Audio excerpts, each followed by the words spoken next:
themselves involved today as they acquire forward Josh Norris and defenseman Jacob Bernard Docker from Ottawa for Dylan Cousins, Dennis Gilbert, and a second in 2026. For more on this trade, we do have a piece up at our website, WGR550.com. The Sabres also got another extension done. Jason Zucker inks a 2-year deal with an average annual value of $4.75 million.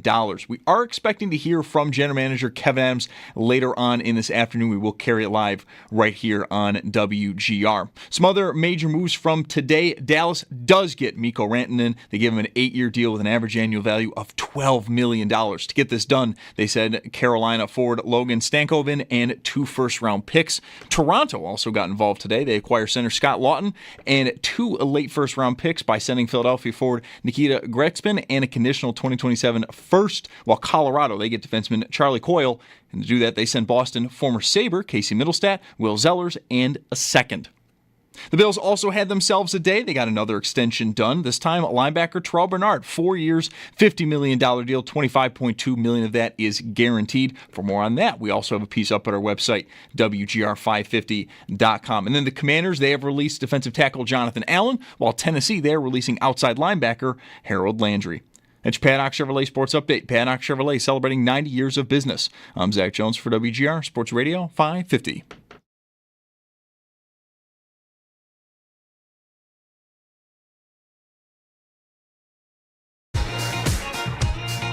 My dad's not here right now. He's still at work.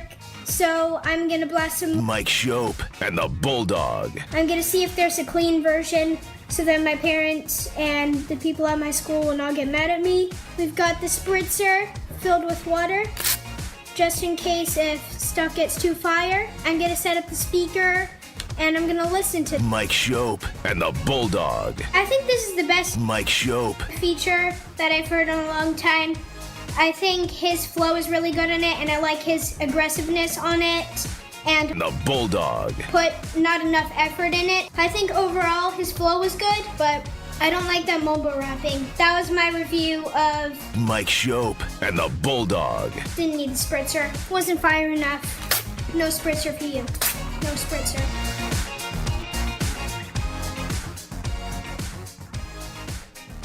Hi. Playing for the cameras a little bit. We're streaming on YouTube and the Twitch, so welcome everyone. I feel a little out of sorts because this has been a day. Mike's off today. I'm Bulldog. Hi, Zach's here. NHL trade deadline, NHL draft. The opening of NHL free agency. These are points on the calendar for hockey fans that far, far predating the current 14-year playoff drought. Fans and me and Mike have I don't want to put words in Mike's mouth. Dreaded, felt awful about, because oftentimes we would show up for work, and some of these days even they'd have us go on at like noon, waiting for the big stuff. This stuff's going to happen. We need this is a compliment to me and Mike, I guess. We need our guys in there for when the stuff happens. So and we'd sit here, and usually the stuff would not really happen at all, and we'd just be sort of sitting with our heads in our hands, just begging for something to happen. Mike will tell you a story about how 1 year, I was here with him for it, at noon when free agency opened, the Sabres had arranged for Darcy Regier to do like a Q&A with fans.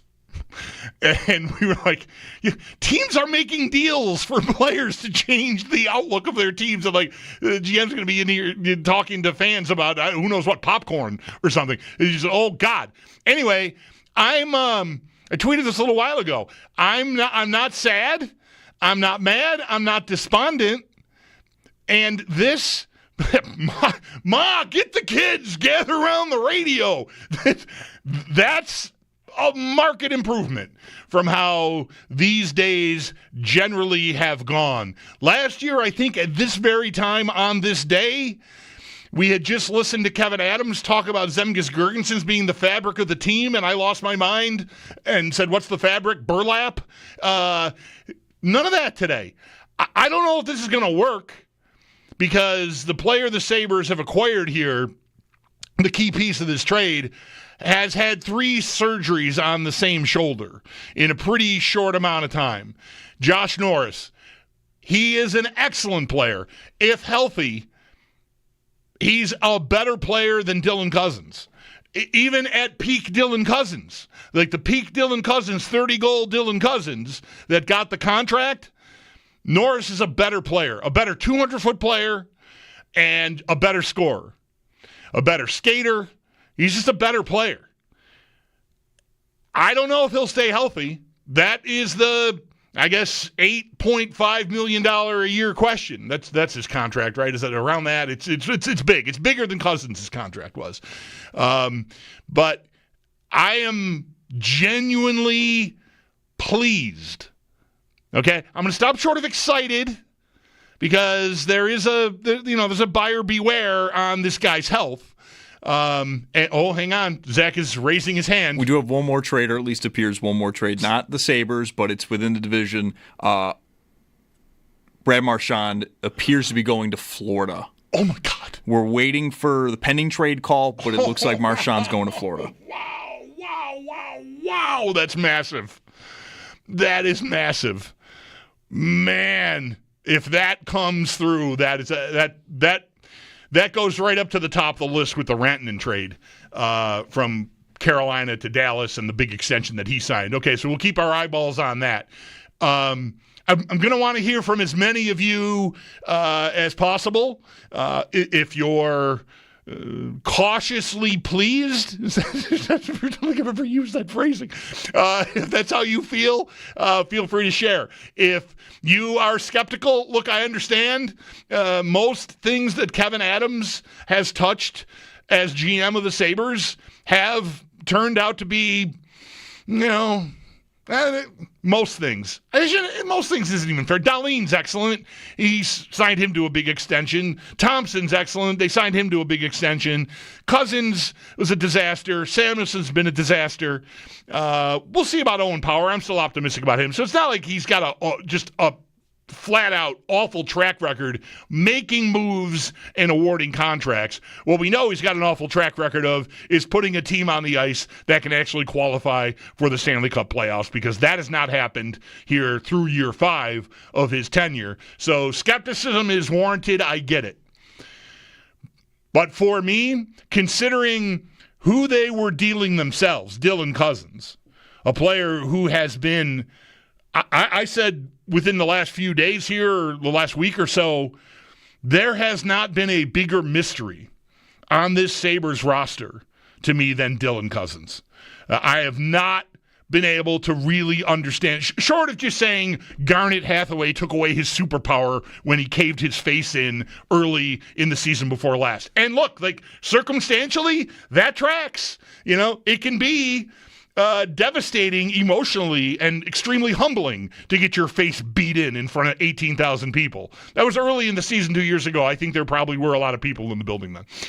So I went with 18,000 for that. Cousins has just been the biggest letdown of the bunch to me. Samuelson's on a more modest contract, and I'm not happy with him at the number he's at, but it's not as big of a problem to me as Dylan Cousins. And the fall was not as dramatic as Dylan Cousins. I mean, I think we thought, I don't know, speak for you, you tell me, 803-0550. I thought the Sabres had some combination in Dylan Cousins of a potential Patrice Bergeron type defensive player coupled with a Brendan Shanahan power forward, beat your face in guy when called upon. And none of that has happened. None of that has stayed on course. Remember he beat that guy up at the Rangers, like maybe his first NHL fight. He got the drop on that guy, and it was Lundgren, I think, just hammer like, this guy's gonna be the captain. Like that. I'm not making fun of you if you thought that. I thought that. This is gonna be the captain, and it just derailed completely. So I did not think if you had called me or sent me a letter, I'm being cute, an email, Twitter, whatever. Hey, man, I think the Sabres should try to get Josh Norris from Ottawa for Dylan Cousins. I would have said, no way is that happening. They've gone through so much with him up there, health-wise, but he's been as healthy as he's been. He missed some games earlier this year, but his career high is 66 games. He's played 50 games this year, so he's tracking, if he can stay healthy for the rest of the year, then he might achieve his career high. They've been through a lot. They're a playoff caliber team right now. I should look at the standings and make sure if they're in a spot right this second or not. They are in the final wild card spot.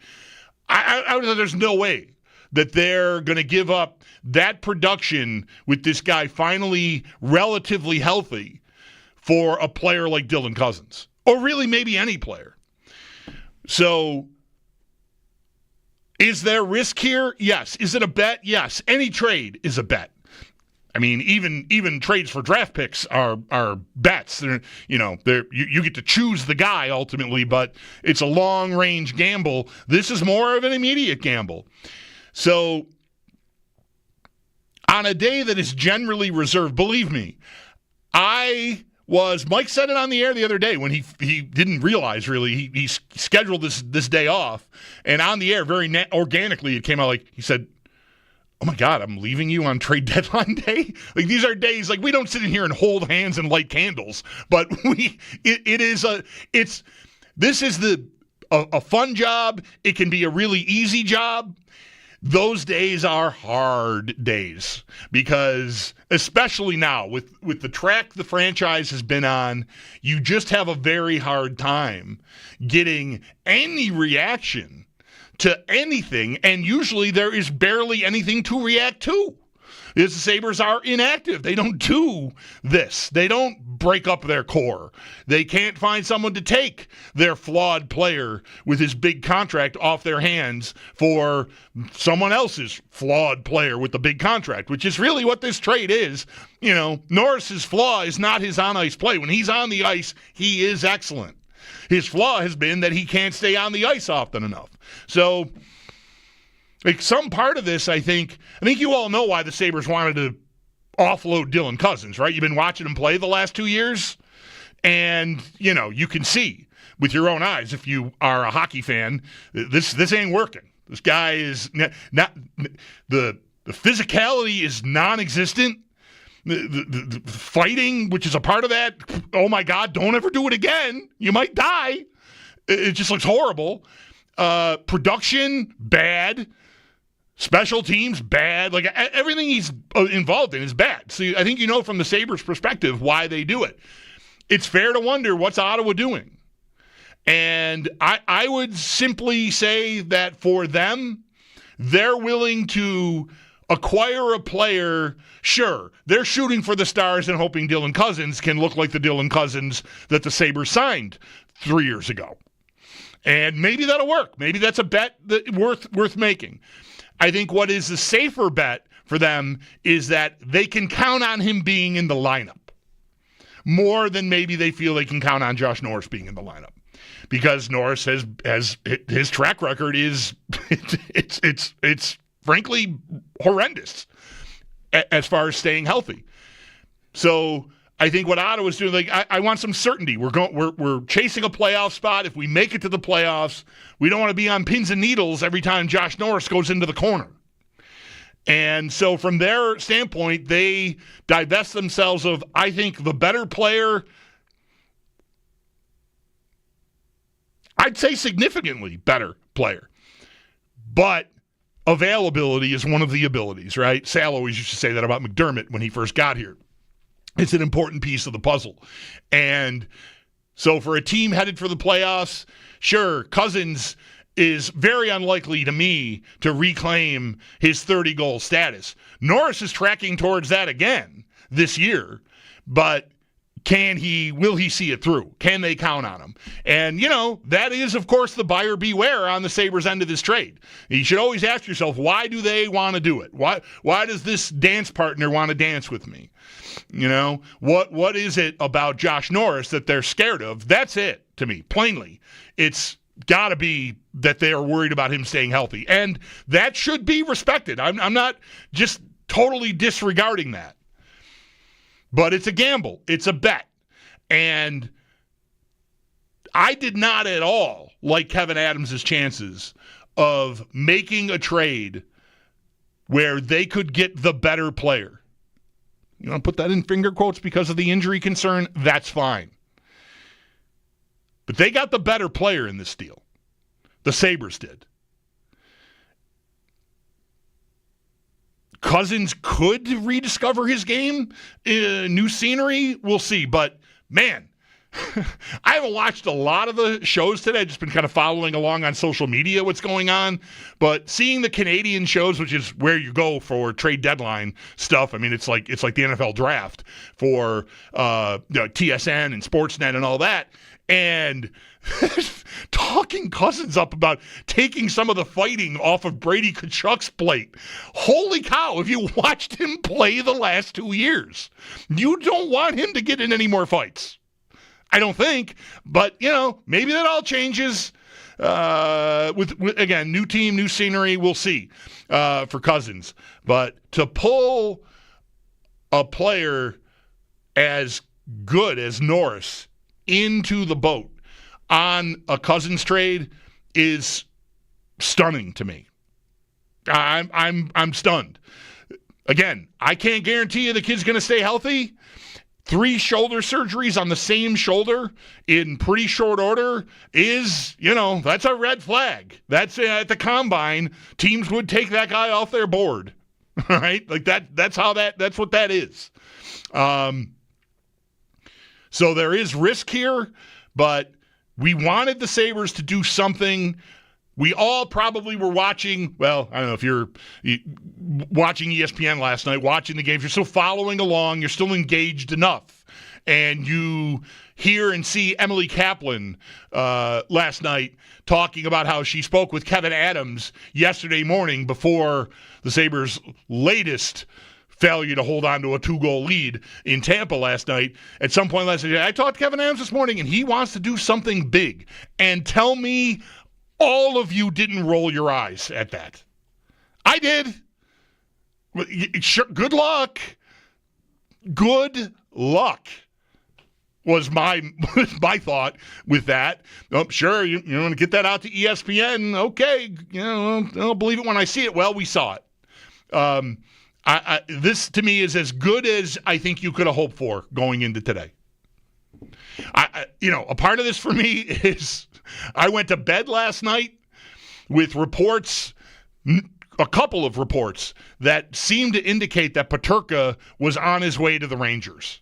And I know it turned quickly, that got refuted almost 2-3 minutes after I started seeing the tweets. Renaud Lavoie from the French media in Quebec was one of the first people that had that, and then there was another reporter, and I forget who it was, that had it, that it looks like something's really happening here with Peterka to the Rangers. And I put my iPad down and rolled over and closed my eyes, and then I opened them wide because my thought was, oh my God, they're going to get Matt Rempe from the Rangers as like the key piece of a Peterka trade. And I don't know what I'm going to do. Tomorrow at 3 o'clock, Mike's not going to be there to keep me on the rails. What now? That was my thought when I fell asleep. I did not sleep well, probably because of that. But and it didn't all go away in the morning, but, eventually we got to this trade. So I'm thumbs up on this trade. I am not thumbs up on Kevin Adams and the job he's done. This is not a full endorsement of his 5 years now, 5 seasons worth of general managing of the hockey team that you and I both love dearly, and that has put us through as trying a time as any hockey fan should ever be put through. But this trade, if Kevin Adams had been fired like he probably should have been a month ago, 2 months ago, 2 years ago, and whoever is in that chair now makes this trade, I think fans are at least giving it a chance and saying, all right, yeah, I get it. I see it. That could be really good. If Norris stays healthy, that could be a steal. It all depends on who stays on the ice and who produces. It's been years since we have seen Cousins be the player that a lot of us were hoping, if not expecting, him to be. And Norris, his name came up in here just arbitrarily. One day, a couple of weeks ago, I had watched the Ottawa Senators. I think it was a game against Washington. It was a wild back-and-forth game. And I thought, wow, Ottawa really looks like a wagon. And Norris was right in the middle of that. And I said, but that guy, with that guy back, if that guy can stay on the ice with Stutzel and everything that Brady Tkachuk and everything else they got going there, Sanderson on the back end, Ullmark in goal, like they are looking pretty set up. And then I think the next game or so, Norris went out again and missed a few games, but he's back. And again, health is the thing with him. But this, to me, is a win for the day. It breaks up the Sabres core, which has presided over these last few years of failure, and brings in something different that, again, to me, if they're on the ice and play the same amount of games, I think Norris clearly is the better player. But the question is, will he do that? Of course. So that's the gamble. And why do you got to settle for that? Well, because Dylan Cousins is damaged as well. He doesn't get hurt. He's healthy. He stays on the ice, but he really does not do anything well that got him paid anymore. Really. Tell me what he does well. Get beat up by 15-year-old looking Kanyemi in Carolina to start a game while the Sabres are trying to robustly jumpstart their playoff lives? No, that doesn't work. What is it? It doesn't exist anymore. You got just pushed off the puck like a boy in Montreal on that shorthanded goal on Monday night. Or was that what? Yeah, that was Monday night. They kind of blend together, the disappointing losses.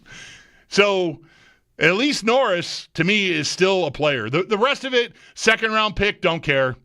Dennis Gilbert, okay. Nice story. Nice to see him come home. We potentially have one at the buzzer. Yoki Haru could be heading to Boston. Good. I don't even care what it's for. Thank you, though. I thought Yoki Haru was the... My fear about today was that would be the only thing that happened today. And I'm going to say, oh, well, they got a 5th-round pick. I don't know what they got for him, so I shouldn't downgrade the return immediately, but it's not going to be lofty, I wouldn't expect. And that, I felt like, was a real concern that would be the move. So, good, they sent him on his way. Fine, I'm happy with that, too. I like this move for the Sabres. It was worth doing, is maybe the best way I can put it. Again, with the injury history, I can't guarantee it's going to work. But I think it looks like they got the better player in the trade, I think, is where I would want to land on it. 803-0550 is the number. Let's squeeze Luke in here in this first segment. Hi, Luke. Thanks for calling. You're on WGR. Hey, thanks for taking my call. Just wanted to kind of get your opinion on Ryan Reeves. He's on waivers. Maybe we bring him in. He's 2 hours away. Sell some tickets. Elevate the team a little bit. What do you think? I think that's one of the worst ideas I've ever heard. Thank you for calling. 803-0550 is the number. I was also scared. I don't know when that gets known, the waiver claims. I know he was on yesterday. I'm not sure what time those guys clear. All the guys that tweet about that usually are busy monitoring trades, so maybe that'll be a little log-jammed today. When I saw his name on waivers, I just went, oh, Jesus, please no. That's how I feel. I mean, did you not maybe guess that when I made the crack about Peterka for Rempe? Yeah, no thanks. I mean, sell some tickets? Yeah, I don't know. It's not 1985. But thank you. 803-0550 is the number. I give you the number. Not sure what the lay of the land is going to be here. We got a lot of moving parts at work here. We've got people lined up that we're expecting to hear from, perhaps headlined by General Manager Kevin Adams. He's not joining me on the show, but he is in Florida on this road trip with the team, and he is going to meet with a few reporters, our Paul Hamilton being one of them, that are traveling with the team on this trip and talk about this Dylan Cousins, Josh Norris trade. But we don't know exactly what time. We thought maybe 3:30. We've thought maybe 5 o'clock, so we'll see. Then everything else is just kind of fill in around that. Paul Hamilton, of course, will be heard from. Our buddy Chad DeDominicis from Expected Buffalo, great Sabres-centric website, is going to be with me again at some point. He's been agreeable enough to sort of float here until we can really pin everything down. Again, the fulcrum of all this is, when does Adams talk? If it's right away, that would be great for us. But either way, Paul, Chad, and then we do know this, Sal will be at 6. I think the hockey stuff will be clear of all those guests by 6. And the Bills did make news today and could make more. I mean, they've got more guys to sign and more guys to cut and get cap compliant. It's a busy time of the year in the NFL. They did extend their inside linebacker, their middle linebacker, Terrell Bernard today. So we're going to want to touch base with Sal about that and see if anything else happens between now and then. So that's the lay of the land. Again, it's sort of up in the air. We'll take your calls while we can, or I will take your calls while we can in between all of that. All right? Got it? 803-0550, break. All right. Sabres, a trade deadline day that doesn't make me want to slam my head in a door jamb. I mean, what do you know? Don't I sound happy, don't I? I mean, at least I'm not miserable. That equates to happy on trade deadline day. I am the Bulldog. Mike Schopp is away today along with Zach Jones. You are listening to WGR.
Emotionally, both the highs and the lows.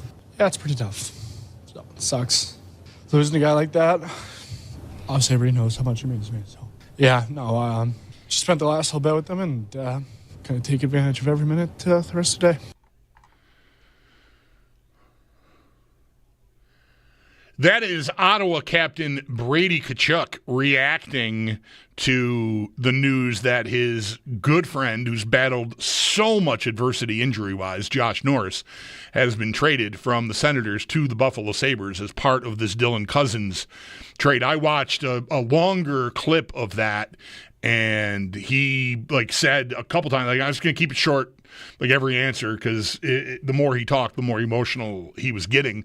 But I did not see this part of the clip, but I read that at somewhere within that, he had the presence of mind to say, I feel bad for Dylan Cousins because he's going to see the captain of the team he just got traded to crying about the guy. I mean, he didn't say all this, but that's why he said, I feel bad for Dylan Cousins.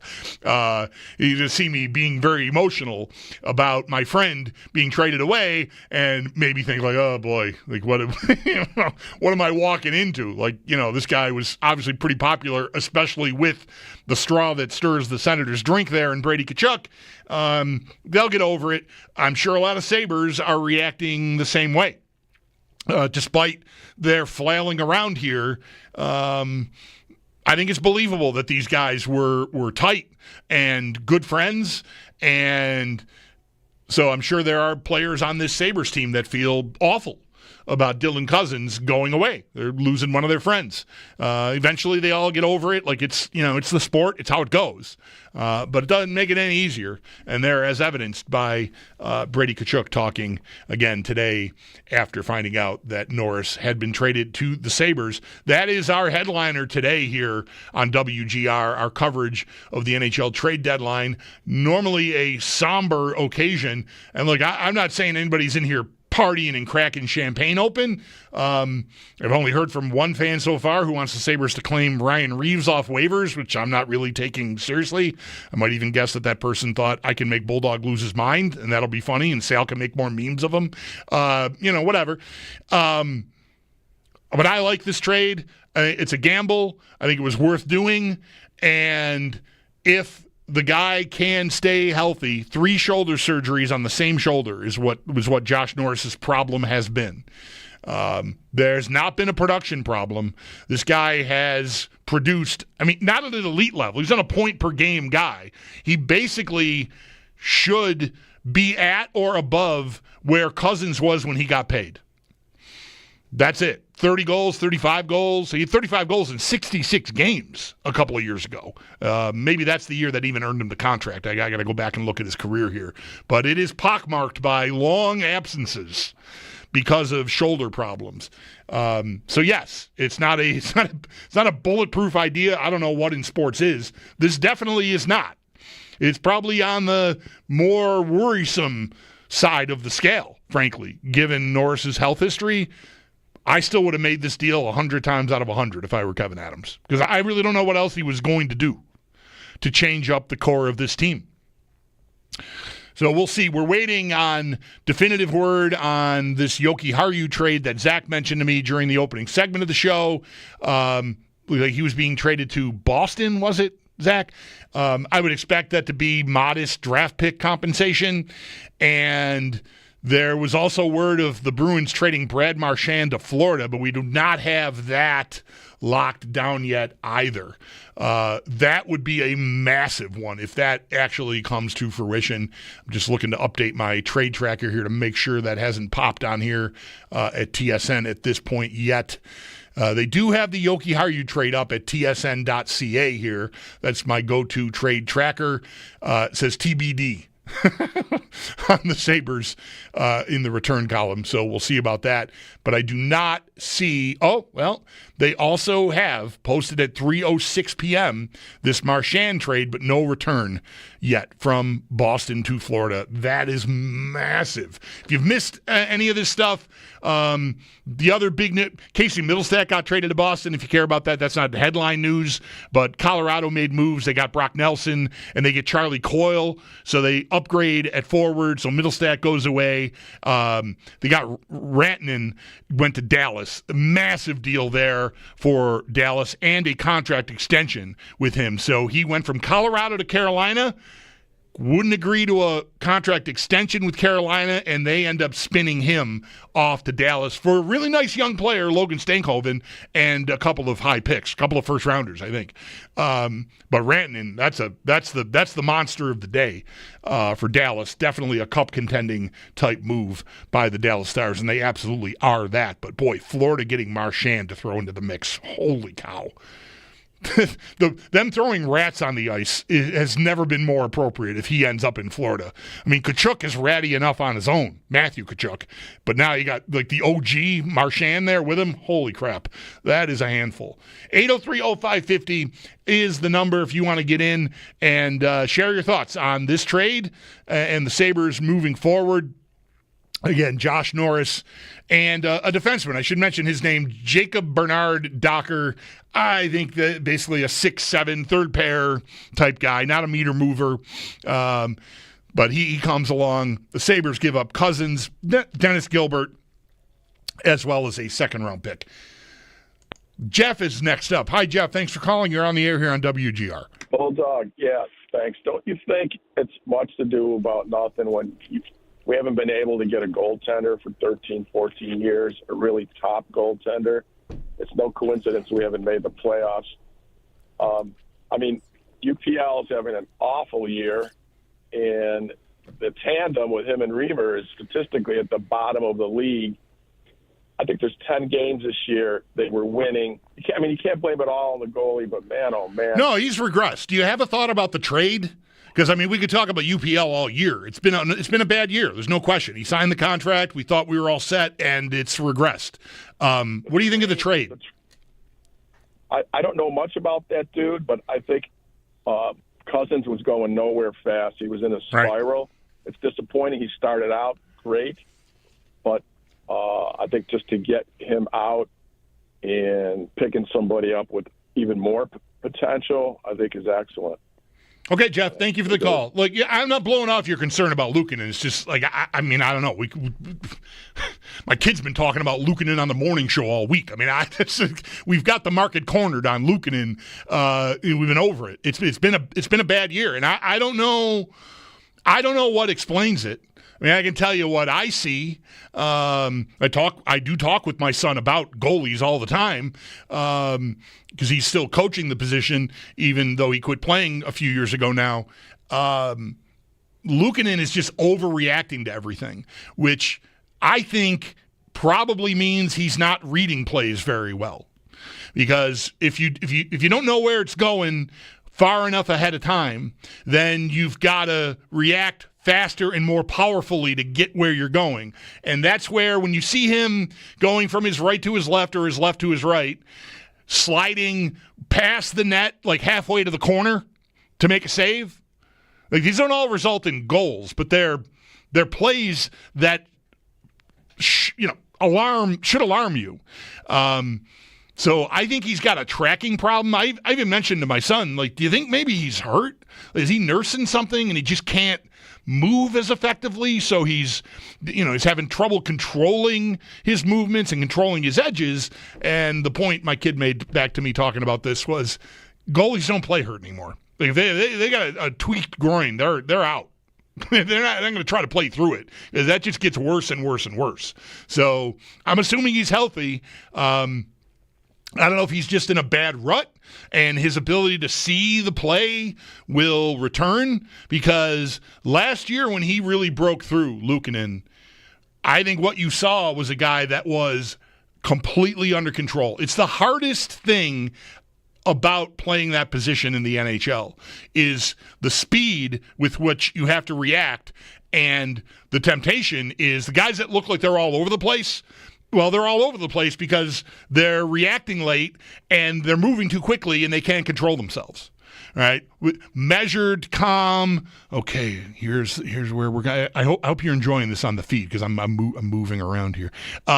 You see where it's going, and you can be where you need to be, and back to where. And you're never off your edge. You're never flailing around. I mean, eventually, if a team makes 3 cross crease passes, eventually it's desperation time. You're just flinging a waffle glove out there and hoping to get something on it. But controlled play during the chaos in front of you is a key element. And right now, Luukkonen just does not have it. And my guess would be he's just having trouble reading right now. I hope that stops. He's under contract for 4 more seasons at, respectable $5 million-ish a year money. So there's an investment there. And if that doesn't work, then you're going to have to hope that Devin Levi gets ready quick, like i.e. by next year. And we'll see about that. He's doing a great job developing in Rochester. That, to me, is on track. But again, no guarantees that he's just going to get here and have it. So your concern is not invalid. It's just you kind of hit me with a curveball asking me about Luukkonen on a day the Sabres traded a key guy of their core away for what I think is an upgrade if the guy can stay healthy. 803-0550 is the number. I better take a break. Mark, we'll get to you. Anybody else want to get in? We'll fit them in as best we can here. We're waiting on Kevin Adams, and that means we're waiting on pretty much our whole day here. If Adams is not speaking by 4, I think we'll probably pivot to Chad DeDominicis from Expected Buffalo and talk to him, and then fit Kevin Adams in and Paul in as we go into the second hour of the show. But that's the lay of the land. We're sort of at the mercy of when the GM of the Sabres is going to speak. Paul Hamilton is on site, and he will bring that to us live when it happens. But between now and then, we're hanging out, and we'll get some analysis, like I said, from Chad eventually, and Paul eventually, too, once Adam speaks here on WGR.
All right, glad to have you with us on a busy NHL trade deadline day around the league. And, hey, be still our beating hearts in Buffalo as well. The Sabres made a big move to divest themselves of the very disappointing Dylan Cousins.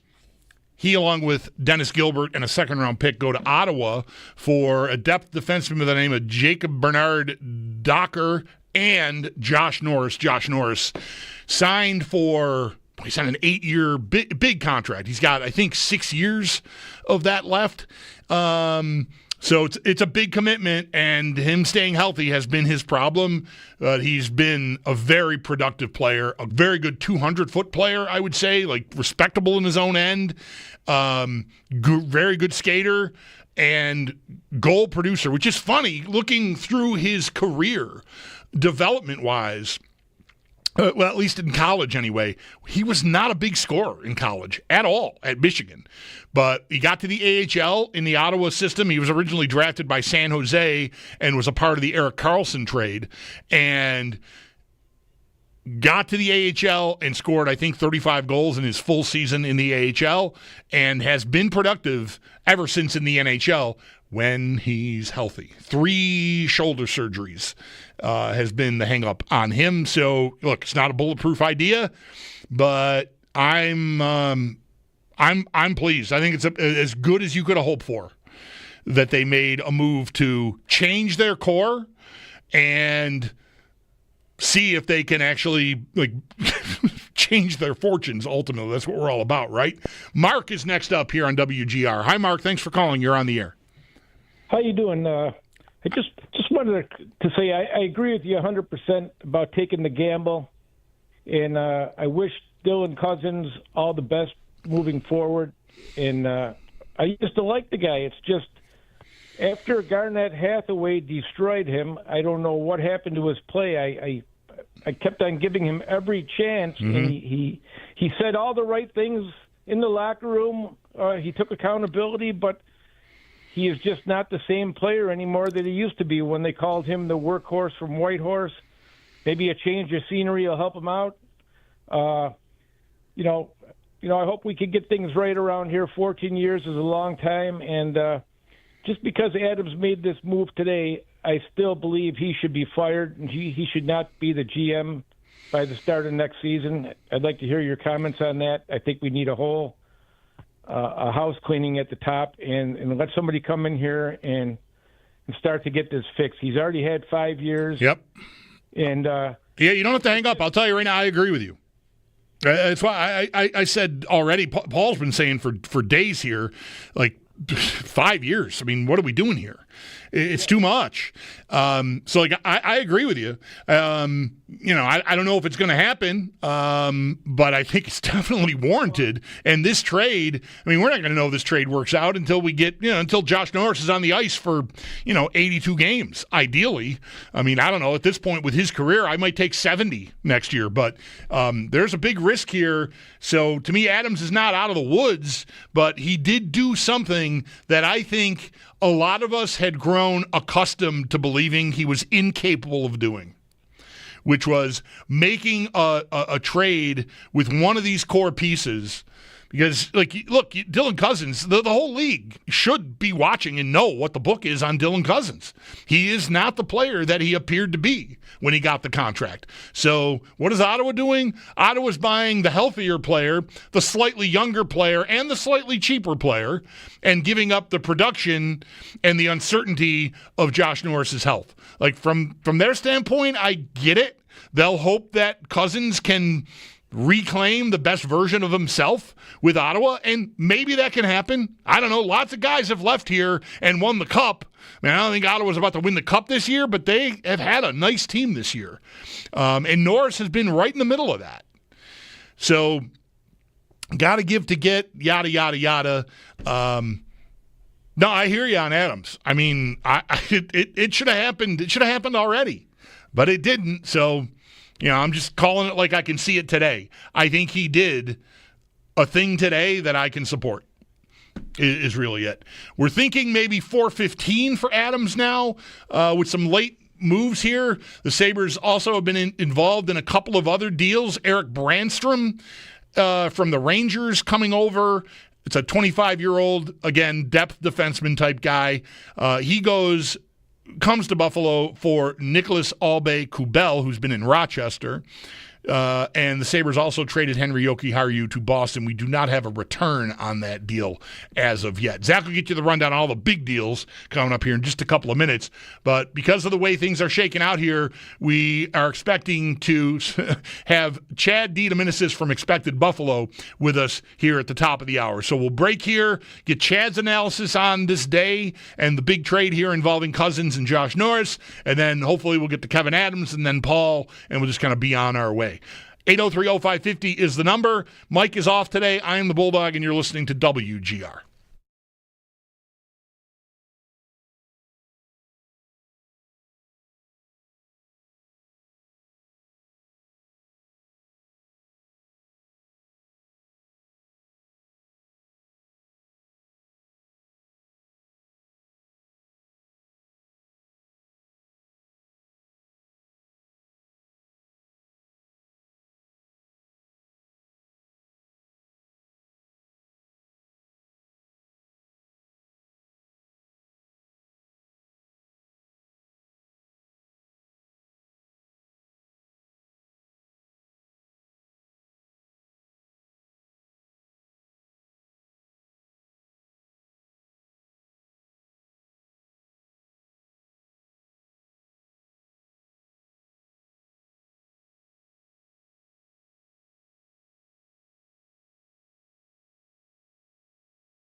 The NHL trade deadline has come and gone, though we have had some deals kind of trickling in here over the past hour, including the Buffalo Sabres. Though we'll start with the one that is confirmed. They're acquiring forward Josh Norris and defenseman Jacob Bernard-Dockert from Ottawa for Dylan Cousins, Dennis Gilbert, and a second in 2026. Now to the two unconfirmed trades thus far. Defenseman Eric Brandstrom coming over from the Rangers for Nicholas Abe-Kubel, and then Henry Jokiharju appears to be heading to Boston, though for what has not yet been reported. And then the Sabres, they also got another extension done today. Jason Zucker inks a 2-year deal with an average annual value of $4.75 million.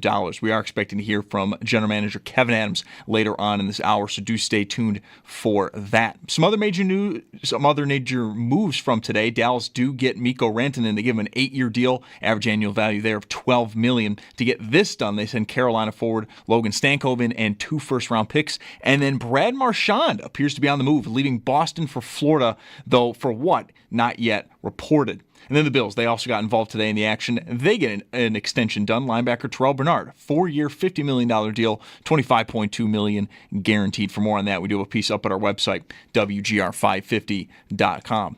That's your Paddock Chevrolet Sports Update. Paddock Chevrolet celebrating 90 years of business. I'm Zach Jones for WGR Sports Radio 550.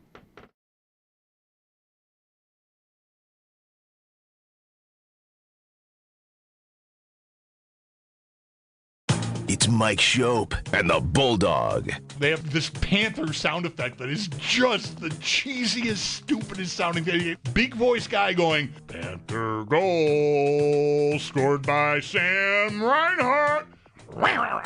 Where'd you get that thing? I trapped it.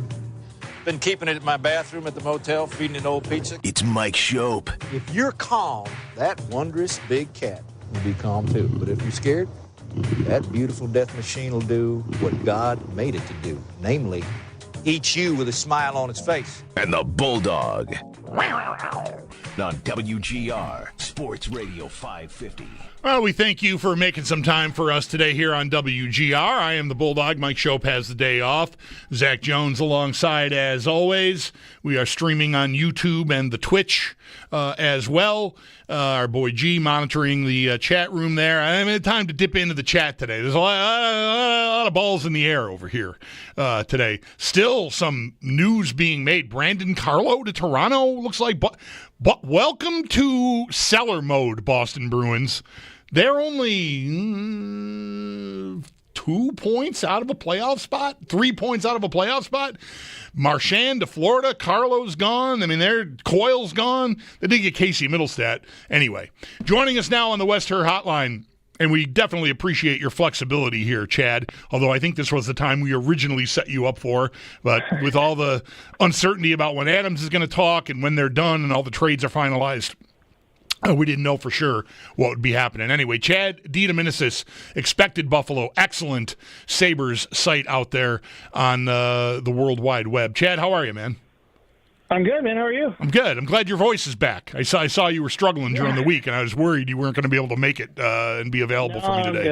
I'm good. I battled strep throat last week, but I'm good now. So your takeaways here, like I've laid out a lot of what I had to say the first hour. I'd love to hear what you think of this trade. I'm kind of stunned they were able to make this level of trade with Cousins.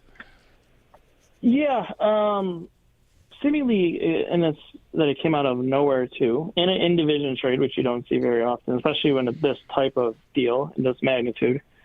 I don't think I'm surprised that he was moved. I mean, we've heard his name out there. He almost went to Detroit a couple of months ago, and that would have been another in-division move. He was part of conversations around Elias Pettersson. So I think for a while now, their organization, has kind of accepted it's not going to work here, and they've looked for a landing spot for him. And they found it in seemingly what they did today, essentially a swap for the similar thing on the Ottawa Senators side, and then you get a defenseman out of it too. I think I'm a little bit surprised that it did get done today. It sounded more like that cooled off a little bit, but this time of the year, it takes a phone call and you're back going again, and something really gets going, and that seems like what happened today. What do you think of Josh Norris? I mean, the health concern has to be the lead. Three surgeries on the same shoulder over a pretty short span of time is a red flag, no doubt. But this is a player that's been really productive when he is on the ice.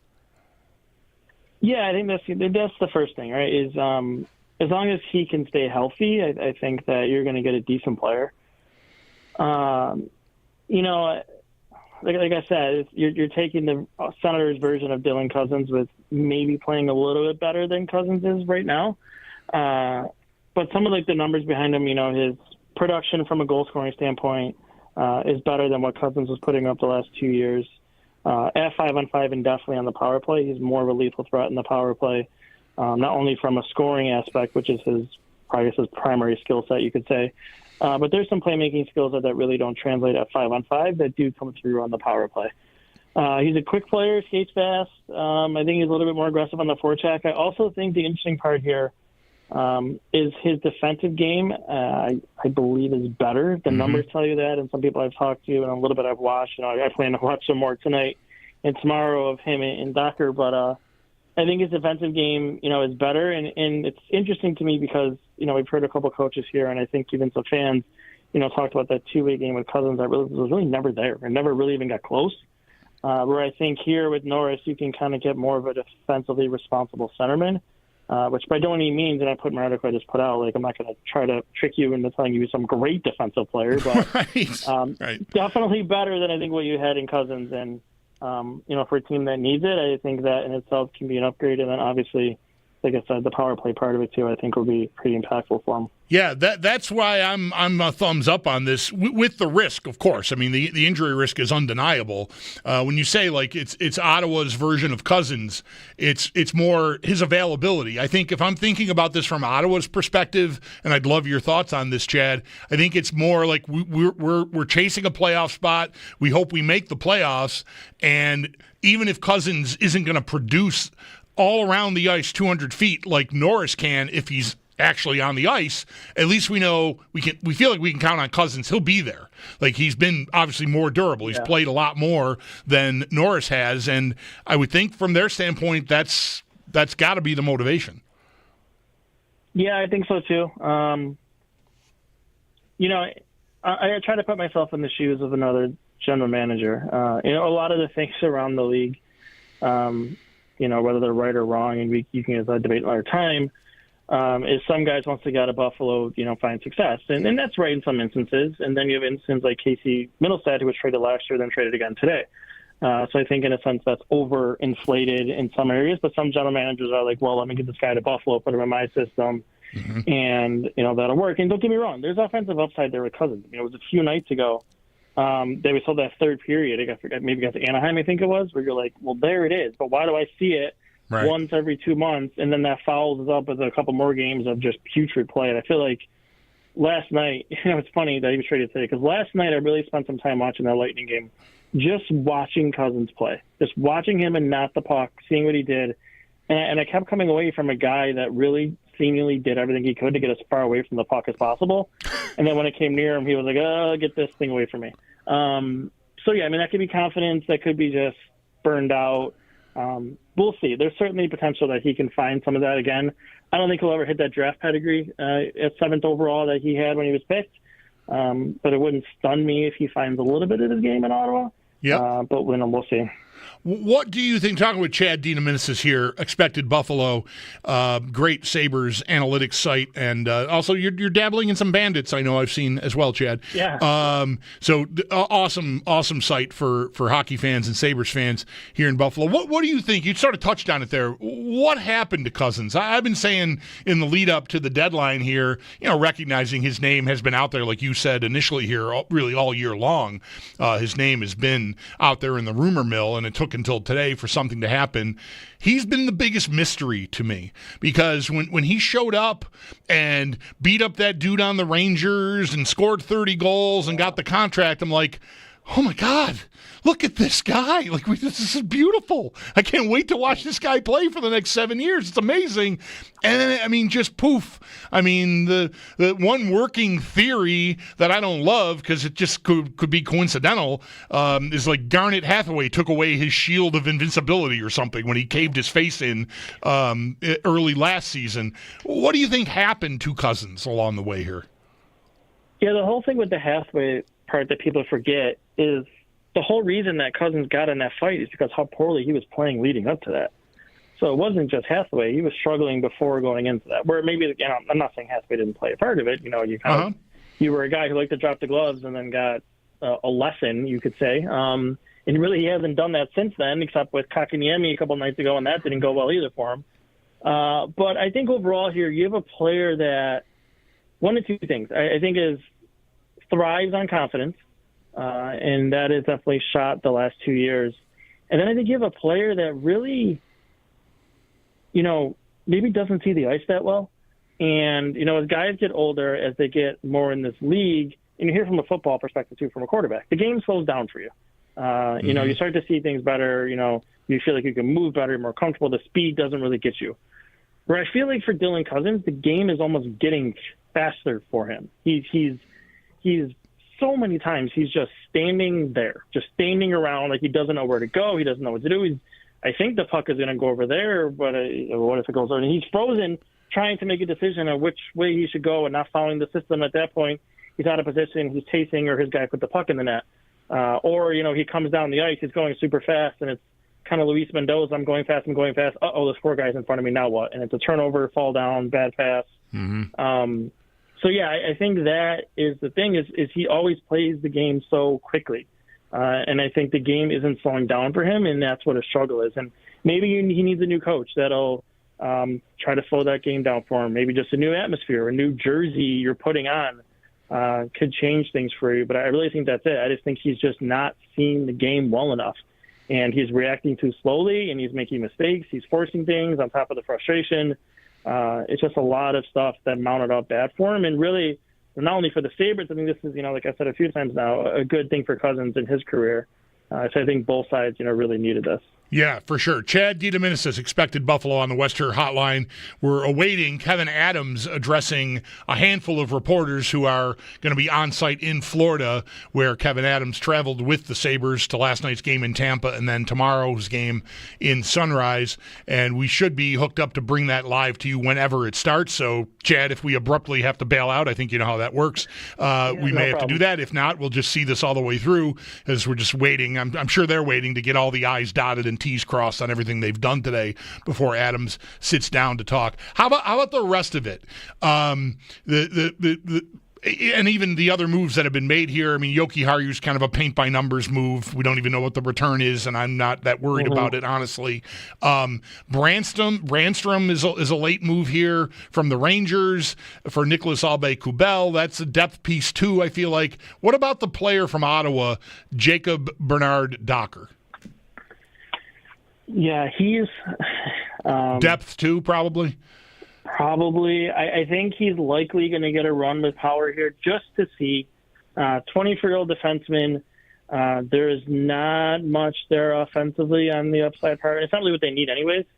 There is a little bit defensively, but I think your best-case scenario probably is a third-pair defenseman. I don't have any issue for 20 games when you're in last place in the East, running him with power in your top four and just seeing maybe you fall into something. But, it's a guy that is a restricted free agent, an arbitration restricted free agent at the end of the season, that you can kind of, I guess, give a test run for a couple games, or at least a quarter of a season, see how that goes for you if you want to keep him, or, maybe you can just non-qualify him and be on your way. That'd be unfortunate to give up Gilbert in a second to do that, but, it is what it is. I'm not worried about either of those pieces at the end of the day, to be honest. So the microstats in the on-ice models numbers for him are not pretty. I'm not going to lie to anybody.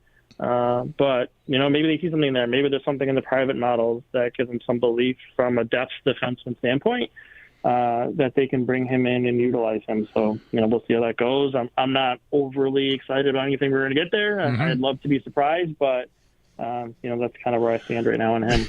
I hope you can appreciate this. The scary thing about him being a surprisingly good fit with power would be the Sabres overreacting to that, maybe the way they did when Samuelsson got alongside Dahlin. Because I feel like that got Samuelsson that contract, and he just has not ever really been that guy again, right? Yeah, for sure. I don't think there'll be enough of a runway to do that, or even for him to.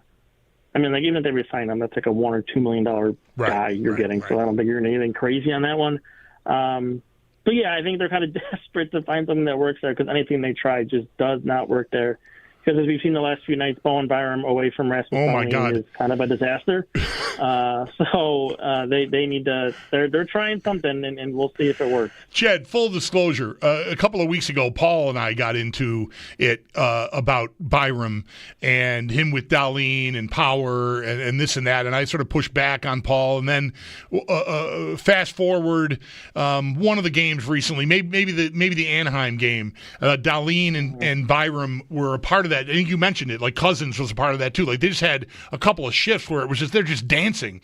And I mentioned how Byram was a part of that. And Mike, we're going to a break, and Mike just very quickly said he's lucky to be on the ice with Dahlin. And I didn't have time to push back on it. And then days went by. And I swear since then, because I actually left work that day thinking, next time I got to push him on that because I think together they looked really good. Oh my gosh, I don't think Byram has made a good play since then.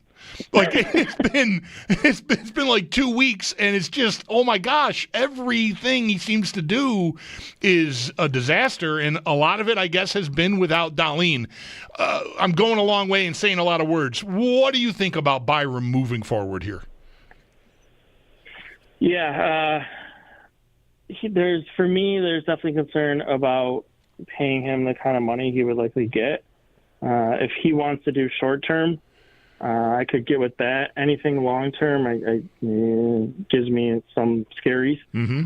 I don't think it'd be a terrible idea to see what his value is, and I think they've done that in some regard, seeing what's out there, what the interest is, and they can kind of pick those talks back up in the summer.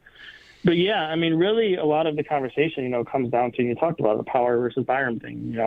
It's seemingly, you would think it's one or the other. They're probably not going to, they could if they wanted to keep both, but it's probably logically one or the other.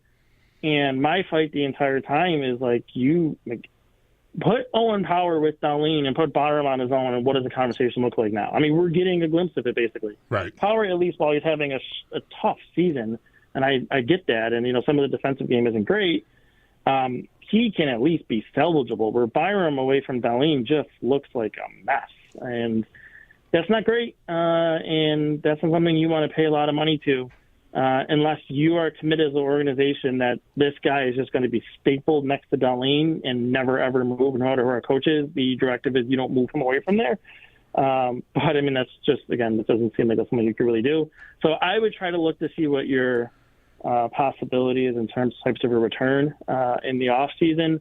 A restricted free agent, I think it's arbitration eligible too, so that kind of adds some intrigue to that, but I would definitely be more in favor than moving than handing him a long-term contract at this point. Couple of more minutes with Chad DeDominicis from Expected Buffalo here on WGR. We're expecting Sabre General Manager Kevin Adams at any point here to begin addressing a group of reporters who are with the Sabres in Florida. Our Paul Hamilton is amongst them, so we will carry that for you when we get there. I think I'm an hour and a half almost into this afternoon, Chad, and I haven't even mentioned the Zucker contract extension. They got that done today and didn't have to give him a raise. They had to give Greenway a little bit of a raise from what he was currently making, but Zucker gets a second year, but under the $5 million, which he came here on for 1 year. How about both the Zucker and Greenway extensions from your standpoint, Chad? Yeah, we'll start with Zucker. And I didn't really have a lot of time to grasp it because I was chasing Cousins stuff this morning when that happened. Shocked.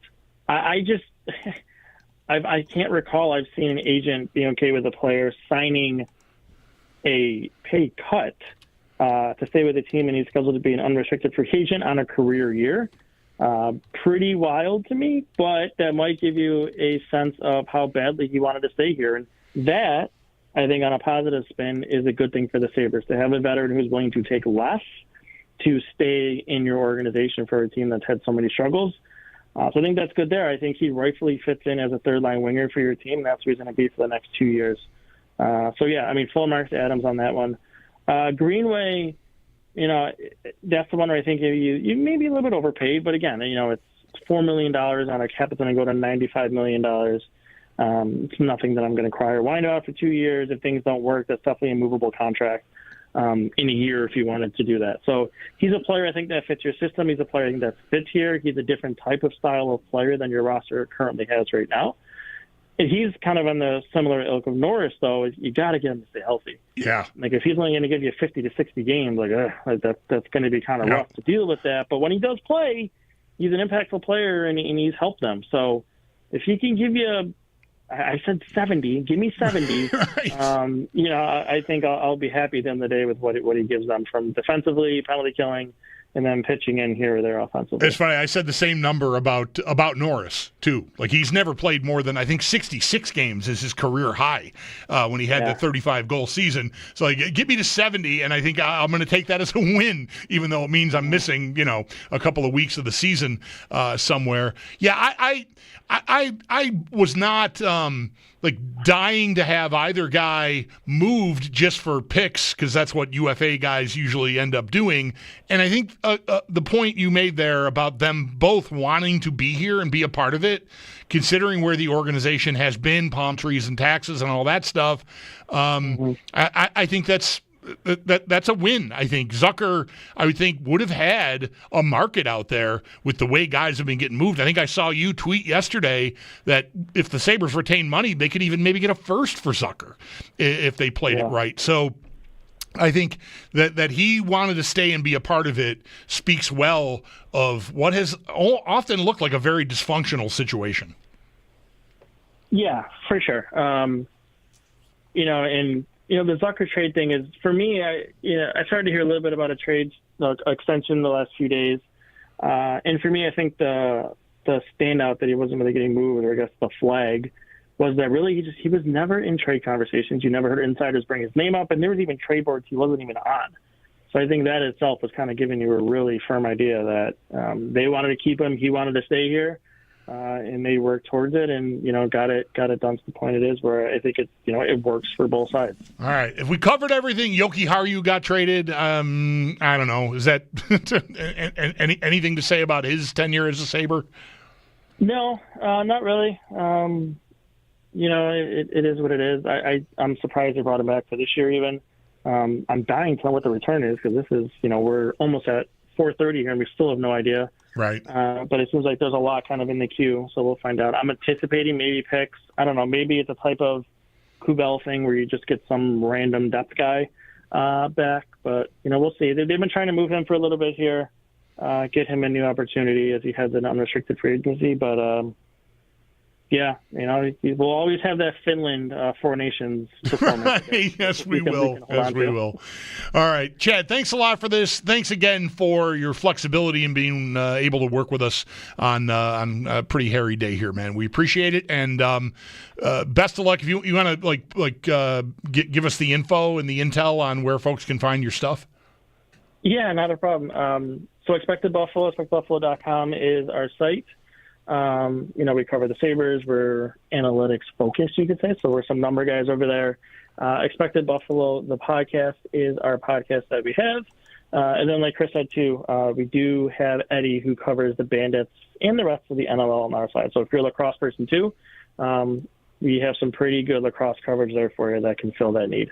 Thanks again, Chad. Really appreciate it. All right, man. Thanks. Have a good day. All right, you too. That is Chad DeDominicis. Expected Buffalo is the site. We're still waiting on Kevin Adams. We'll hit up a timeout here. Might be room for your calls on the other side of this break. Who knows? These things sometimes do drag out. 803-0550. Want to react to anything you heard from Chad or myself in the first 90 minutes of the show today? Please do have at it. 803-0550. Sabres unload Dylan Cousins along with Dennis Gilbert in a second-round pick for Josh Norris from the Ottawa Senators, along with what is expected to be a depth defenseman, Jacob Bernard Docker. A couple of other minor moves, too. We'll fill you all in as we go here, but waiting on Kevin Adams and then Paul Hamilton eventually with his reaction to all of this news. I am the Bulldog. Mike Schopp is away today. You're listening to WGR.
Sabres general manager Kevin Adams in Florida. Especially at this time of year, the hockey trades. And, I think from my perspective, made it very clear to the league that we were open for business, and we were very diligent in the way we were going about this, meaning we wanted to improve our hockey team. And there were certainly a lot of opportunities to do futures and prospect picks for different types of deals, multiplayers, and it's just from my thought process on this was, how can we improve our team? And I think today was a good day. Do you think it was just a case where the standings are, you had to make a major shift with a piece of your core? Yeah, I think, Mike, you evaluate that as you go and you say, okay, like, what's working, what's not working, and you can't be afraid of making changes. You can't be afraid of making big trades. And I'd be lying if I didn't say part of the reason that you were really open to a big trade is how the season's gone. But these are hard trades to make. We trade out good players, and we're excited about the return, but these are hard days. But at the end of the day, when I kind of get to this point, I'm talking to you guys, I feel like we accomplished our goal coming into the trade deadline period of making our team better. 2 years ago, you signed Dylan to that contract. You probably never imagined getting to this point. Like, when did you kind of have an idea that you'd be willing to listen on him in particular, and what led you to that point? Well, I think I have a lot of respect for Dylan Cozens. I'll start there. And I believe that Dylan is going to be a very good player in the National Hockey League for a long time. And when I look at our group, what I started to think a lot about, and I talked to the coaches and the management staff, is how do you change the dynamic of the team, and where do you start? And it felt like Dylan is a very good number 2 center in the National Hockey League, and if you're going to make a big move, the conversations were kind of starting there. And he was not someone, I want to be clear, that we were looking to move or we were just going to just trade. It was going to have to be a hockey trade that we felt made our team better, and that was the intention on him and certainly other players and core pieces and that type of thing. But yeah, that's, I'd say, probably just how we got to today. What are your impressions of Norris at this point? Well, I just, obviously a player that I have a very, very high opinion of. I've been watching very closely for a while. He's a 200-foot center, very, very talented, responsible on both sides of the puck. He plays in all situations. All situations, both special teams, very good face-off guy. You watch him and you scout him, and he's out there 3-on-3, 4-on-4. Just a really good hockey player that is a true center that we think is going to be a guy that can come in and give us a boost and make the guys around him better. And that's why we target him. He was a highly touted guy coming out. Has he just had hard luck? I know he's had a couple of surgeries. Has he just had hard luck in his NHL career? Yeah, I think that happens sometimes, and you look at those things and pay attention and try to understand exactly what's going on. And but yeah, I think sometimes it's hard to make sense of, like when things happen, and then you ask the question like, okay, is there a reason a certain injury happened? And you do your homework, and that's what we did. But we were certainly comfortable that this is a very that he's healthy, and this is a very, very good player with a lot of upside, and also term on his contract, and someone that can grow with our group. What was Dylan's reaction, or what was that conversation like for you? Hardest part of the job. Just be honest with you guys. Emotional for both of us. He's someone that I care about, have a lot of respect for, and basically what I told him was just that. I appreciate you as a person.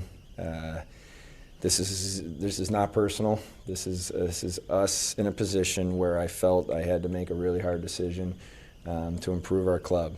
And I gave him a hug and wished him luck, and told him that just sometimes in life the next chapter turns out can be a great thing. So But it was hard. It was a really hard day in that respect. And, both for Dylan and, the players coming our way, you build relationships, and, you're part of, you got brothers that you go to battle with every day, and then all of a sudden there's a lot of emotion on days like this, and that's why I said it's the toughest part of the job. Did you get the impression with him that he always wanted to be part of the solution here?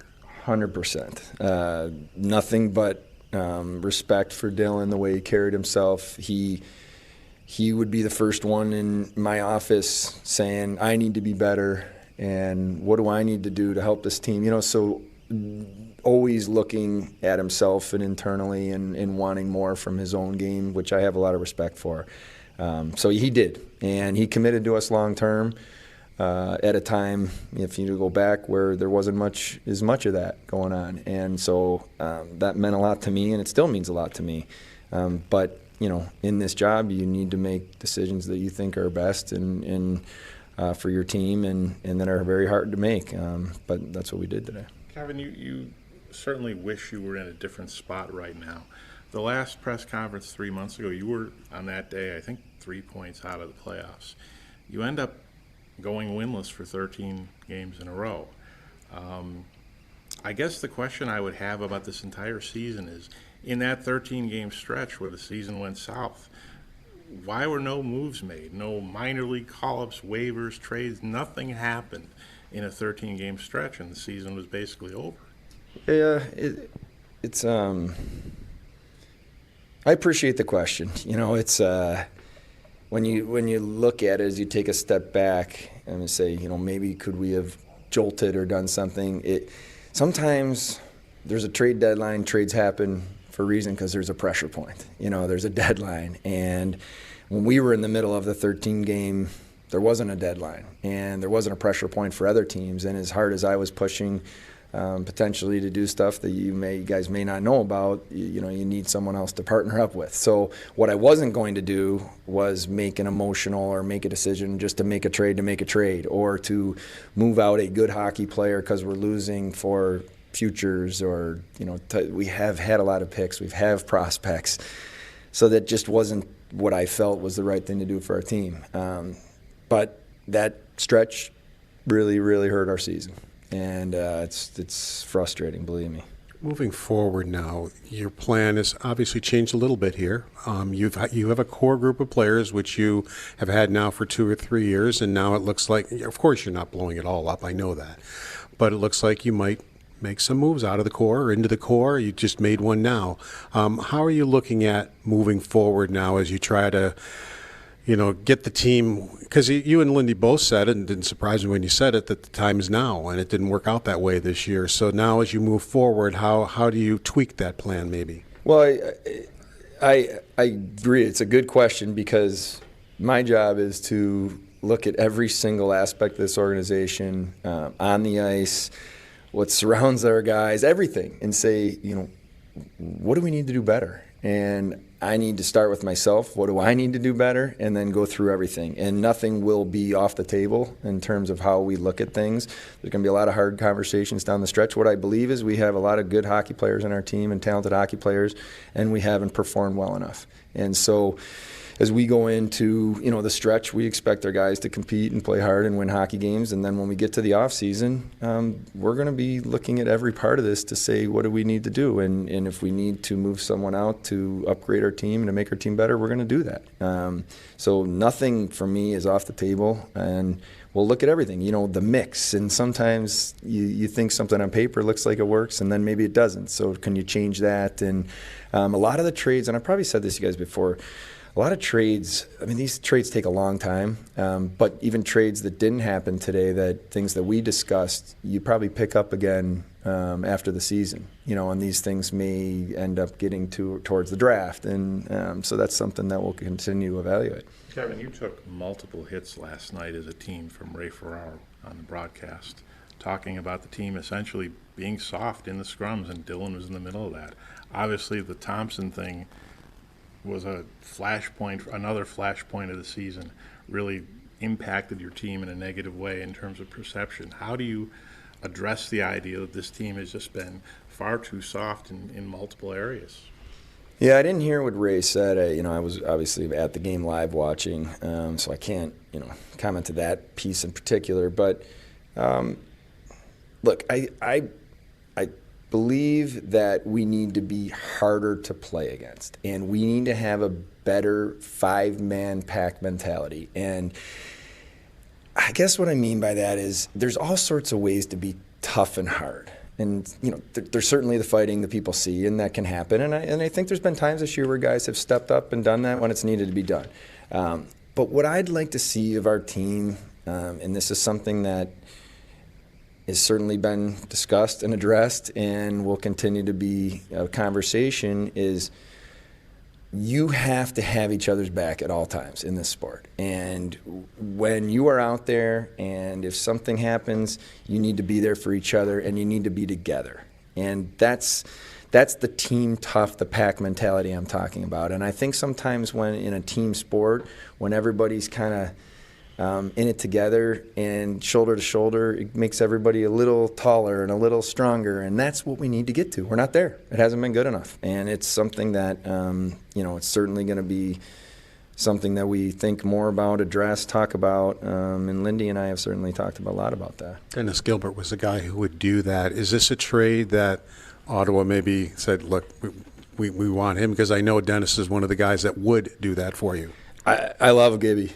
He did everything he was asked here, and there was a reason that Ottawa wanted him. I can't say enough good things about Gibby, and he's all about the town of Buffalo too. So that wasn't an easy part of this trade, moving a guy like him. But yeah, and it's he's not here, and so now we have to make sure that we're all looking in the mirror in the locker room and taking care of each other, and that's something that we're going to need to be better at. When you talk about that 5-man pack mentality, that's something that obviously kind of needs to come organically. I'm curious your read on just the state of the room right now. Like a lot of young guys who have endured a lot of losing, and we've seen what that's done to other players in the past in this franchise. Like, what is your read on that? Is there any fear of some of these guys just getting worn out by it? Yeah, I appreciate that question, honestly, Matt, because it is something I think about, and it's something that I think if you ignore, you could be in trouble. So the question is, if you think about it like that, then what do you do about it? What you do about it, for me, is you have conversations, and then you make sure when you have guys like Jordan Greenway and Jason Zucker that want to be Buffalo Sabres and that are tremendous pros on and off the ice, and they understand what you're talking about, you got to keep those guys, and which we were, fortunately it wasn't easy. We were able to do, and good on them to want to be here. And I guess what I'm getting at is, like, you have to actually talk about it, and Jason Zucker has to be able to sit with Jack Quinn and say, here's what I see, and we need to be better in this area, and enough's enough of that. And I'm just using an example, not anything Jack did, but just, you know what I mean? And I think that's the way. What I can tell you is, and I can tell our fans this, I promise our guys care. And it has not gone well this year. But this is not a group of players that doesn't respect the game, doesn't want to be in Buffalo. These guys, we're not where we need to be. And I'm going to do everything in my power to fix it, starting with what I need to do better and look in the mirror first. But I love the town, okay? I love Buffalo. I'm from Buffalo. I know what this place can be and what it means, this organization and franchise mean to the city. And I can speak to that better than almost anyone. And we haven't done a good enough job. And that's something that I take extremely personal. And the thought of anyone ever thinking that I don't love Buffalo and don't love what we can do, that we can do something special here, just, it hurts. So I want to fix it. And I'm going to do everything I can, and it starts with what you talked about, the conversations and the hard things, and we're going to do it. We can go through the parts of your roster, and we know what individual guys need to do better. What do you need to do better? Me personally? Well, I think so. It's funny because I do self-evaluate and self-reflect quite a bit. And the 13-game winless streak would be a perfect example, Mike. Could I or should I have done something? I think a lot about it. But then on the other flip side, I think, but maybe there's sometimes a short-term jolt that can maybe not be the best thing long-term. And I beat myself up that did I miss something? So that's probably what I'd say. I can do a better job of really looking at things and saying, you know what, we're doing this today.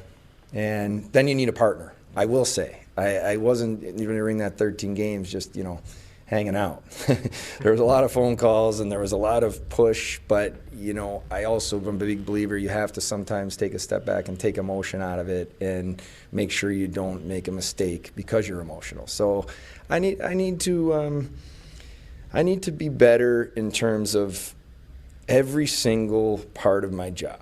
I haven't been good enough. I haven't put a team on the ice that is capable of being in the playoffs, even though when I look at our talent and I look at where we are compared to other teams, I think we should be there, be in the fight, and I'm going to fix it. Is it possible maybe some of these guys got rushed up? And let me use Yuri Kulik as an example. He played over 100 AHL games, and we've seen his development here. As you look at your Rochester now, you still have some good prospects down there who are in first place, by the way. Mm-hmm. Are you careful that, let them just do it down there? Maybe not rush Devin up here or rush the two Russian defensemen or Helenius or whoever we may be talking about. Do you want to just see them, hey, just won't be in a rush to be here? Like Kulik, as I said, it was over 100 AHL games that he played. I totally agree, and I totally believe in that. And I look at when this started, Peterka and Quinn. They dominated the American Hockey League, so I don't think we rushed anything there in terms of were they ready? But you do know, even after guys have had time in the American League and have performed, when you're young, you're still going to have the dips, and you're going to have just the nature of it as the ups and downs. Are there a couple things that probably, if I had to do over again, what I would have looked at? Maybe. But I think, Paul, that when I kind of take a step back, we're in a different phase now. There was a time where you wanted to make sure you're getting guys reps and, trying not to block guys with making a mistake, maybe going out and signing a veteran guy at the July 1, you know what I mean, that kind of thing, because I needed our young guys to kind of get there. But if I made some mistakes, for sure. And that's what I talk about when I'm being self-aware and reflect. But I think overall we've done a pretty good job of developing, and I also think where the state of Rochester, that's a tremendous hockey team being led by a lot of young kids who are exciting for us, but we're not going to rush them, for sure. How much work do you think needs to be done to this roster still? I'd like to think about the mix of our guys, and sometimes what I mean by that is talent is talent, but it doesn't always work together. So what could we find a certain type of partner for Owen Power that fits a little bit better? And that's, I'd say, what I'd really want to focus on as we head into the off season is where could we just take steps? And I think that's what we did today, where Norris is a tremendous 200-foot two-way centerman that makes the players around him better, plays on both special teams. So those are the type of things that we have to be able to assess and be aggressive and go out. And now we gave up a great player to get him, but I just think we're going to have to really keep at that as we get into the summer. How about the defenseman you got back? Yeah, he you look at a former first-round pick, 24 years old, right shot D, who's played over 100 NHL games. There's a lot to like, and I think for us it's a good opportunity to get him in and kind of assess where he's at. He obviously coming off an injury and stuff, but a good player. We've heard reports about maybe Yoki Haru or Abe Kubel. Is that anything you can comment on yet, or hasn't the NHL helped you out on that yet? Abe Kubel, just before I walked in here, the trade call was done. So that is a trade that is done, but I can't comment on the other one. And, you guys have been around a long time and done this right at the deadline. A lot of trades come, so it's in the queue somewhere, but unfortunately I can't comment on it. How about some thoughts on Zucker? There's a veteran guy who's had a good year who could have said to you, hey, I want to go chase a cup, find me another spot. Now, you paid him, obviously, but just the thought that he wanted to be part of this still. Can't say enough good things about Jason Zucker from day one. And, when you get a guy in, you do your homework in the summer, and you hear things, but you never really know till a guy walks in the door. And he has been a leader, a tremendous pro. He's become someone that Rasmus Dahlin goes to on small decisions, big decisions, as Rasmus learns how to be a captain. The guys in the room respect the career he's had, but the teams he's played on, he's been tremendous. And you know what? I give Jason a lot of credit, because the first conversation he and I had together about the future was, I believe, in Seattle now, whatever that would have been a few weeks ago. And I challenged him a little bit, like, tell me why you want to be a Sabre. And he just said, I've fallen in love with this town and the locker room and these young guys, and I want to see this through. I know how good this team can be, and I want to be part of what could really happen in a special way here and turn this thing. And it means a lot to me. You guys know how I feel. So I think that was a really important signing, and I give him credit, because he would have been a pretty sought-after guy on the open market for sure with the year he's had. With Rasmus as your captain, we see the frustration he has on the ice, and sometimes it affects his play. You get to sit down with him in a room. Does he have that same frustration when he's talking to you that we see on the ice? I just had a long sit-down with Rasmus a couple days ago for an hour in my office, and the fans, you guys maybe not see the different side of him. He's incredibly intelligent and thoughtful in the way he approaches things, and he asks a lot of questions. And what he and I talk a lot about is how does he balance, what he does on the ice, off the ice, all those type of things. And I think the frustration that maybe you're referring to is also what makes him elite, because he's so competitive. And I told him, and I'll share this with everyone because I think it's important. I told him, you're our biggest minutes guy generally every night, but you're also one of 2 and 3 guys that I would say work the absolute hardest in practice. You guys are in practice, you watch how hard he goes in every drill and competes. And I said, we need 23 of that. So we need this mentality of just absolute, competitive, and that's where he's maturing. And I just believe the way he is going to continue to drag more guys into the fight. And I respect that about him. And his talent's his talent, but I just think the other stuff is what I think makes him so special. Where are you at with some of your RFAs? We saw J.J. Peterka's name floated around a lot this week, and that's obviously a big part of your future, planning and spending for next year. Yeah, I guess there were a bunch of rumors out there on JJ. I was told by our PR staff, zero truth to anything around JJ in terms of looking to move him or any of that stuff.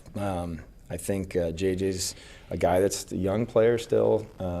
We're going to sit down after the season. We'll get to his agent immediately and say, okay, where do we go from here? But I just think he's one of our core young guys, and we need him to continue to get better, and we need to make sure that we're also explaining to him how we're going to make the team better. What about Bo? I mean, you already have some high-priced defensemen that you have.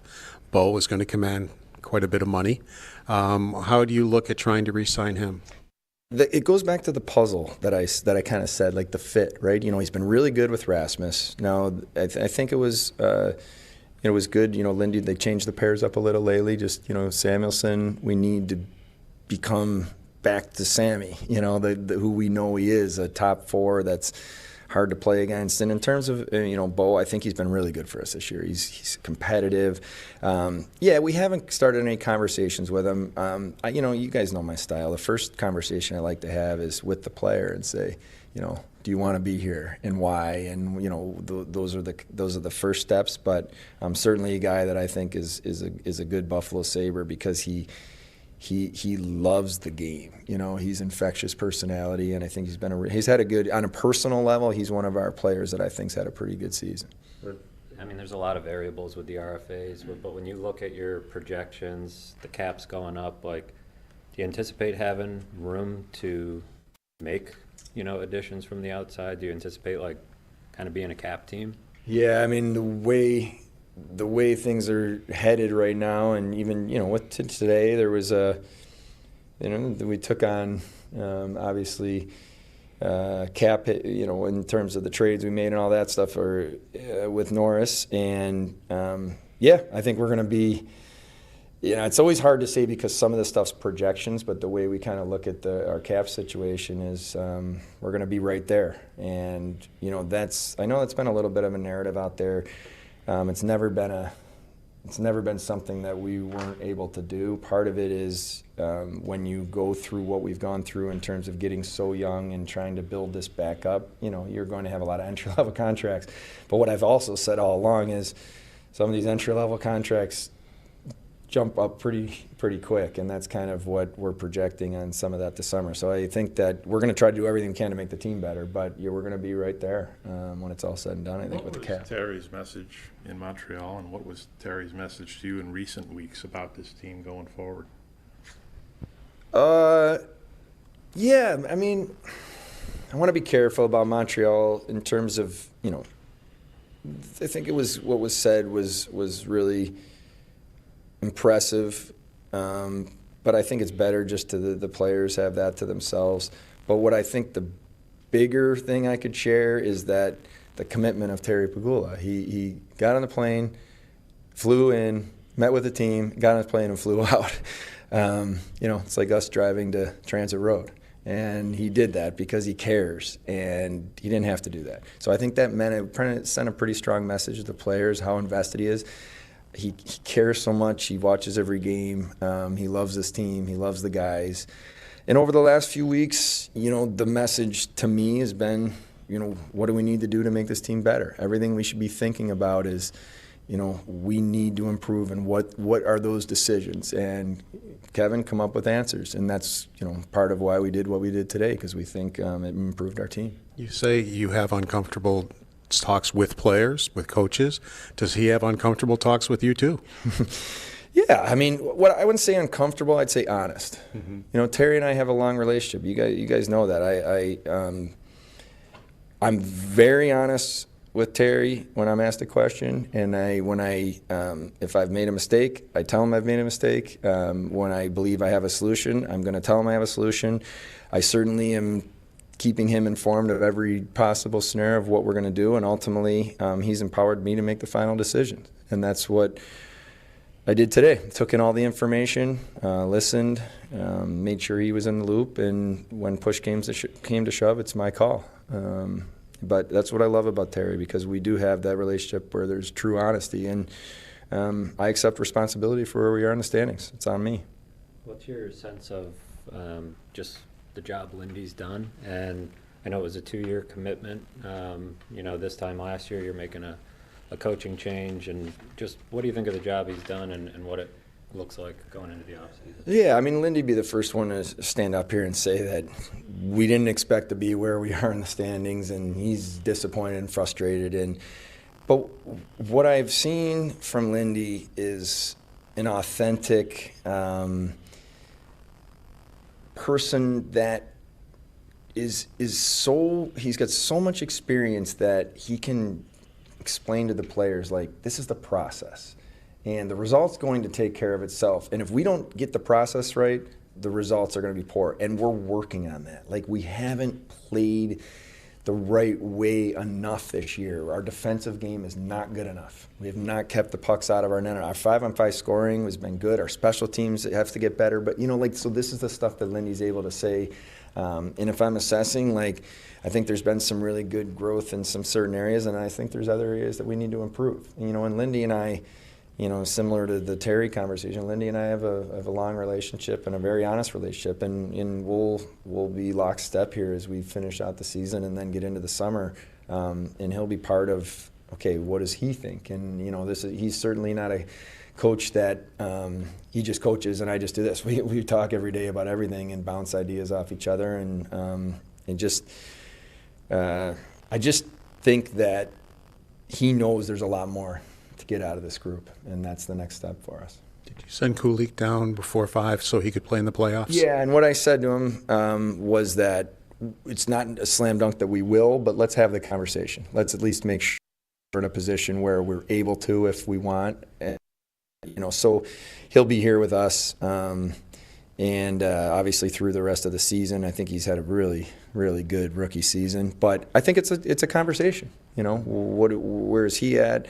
And where's the growth opportunity, development opportunity? I mean, I want the expectation of our group to be playing into June, and sometimes you have to feel that. And he's done that in the American League. But, part of what we have to do, and this is going to be a message that I'm going to continue to talk to our team about, is we have to raise our own standard. Our personal standard has to be better, and then that'll help the team standard become higher.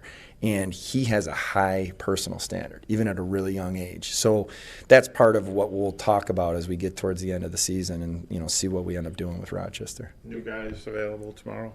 Any of them?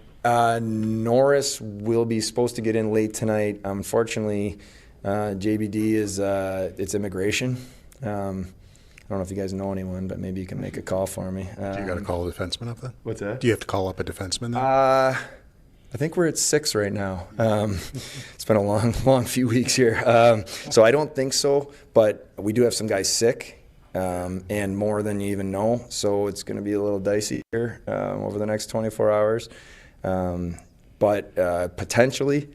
So I think, I don't know how long the immigration stuff, but definitely not for tomorrow for him. You expect these 2 defensemen you added to, be on the NHL roster? No.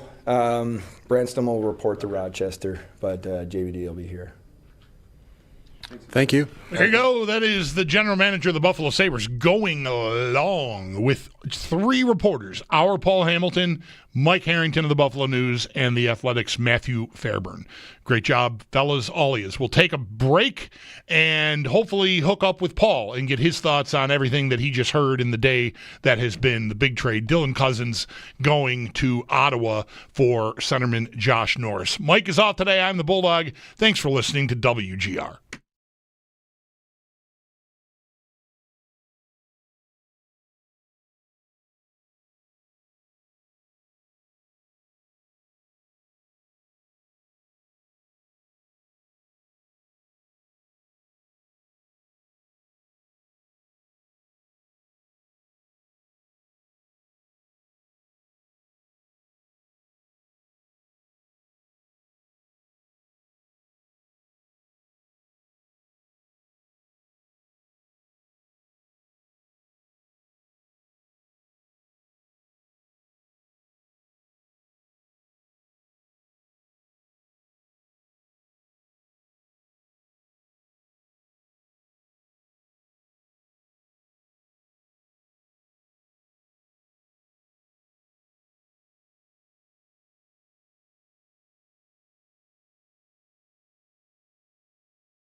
Trade day has come and gone. We did just hear from Sabres general manager Kevin Adams. If you did miss that, you can listen back on the Odyssey app or on our website, WGR550.com. We'll also get more on what he said when Paul Hamilton joins the show here in a little bit, somewhere around the 5:30 bit of this hour. But what we do know, a number of deals for the Sabres have officially been confirmed. We'll start with the earliest one, that being for Josh Norris and defenseman Jacob Bernard-Docker from Ottawa for Dylan Cozens, Dennis Gilbert, and a second in 2026. We also do know defenseman Eric Brandstrom is coming over from the Rangers for Nicholas Abe-Kubel. However, Henry Jokiharju to Boston, not yet confirmed on that front. We also do know the Sabres did get another extension done. Jason Zucker, 2-year deal, average annual value of $4.75 million. And for more on all of this, we do have pieces up at our website, WGR550.com. Some other news around the NHL.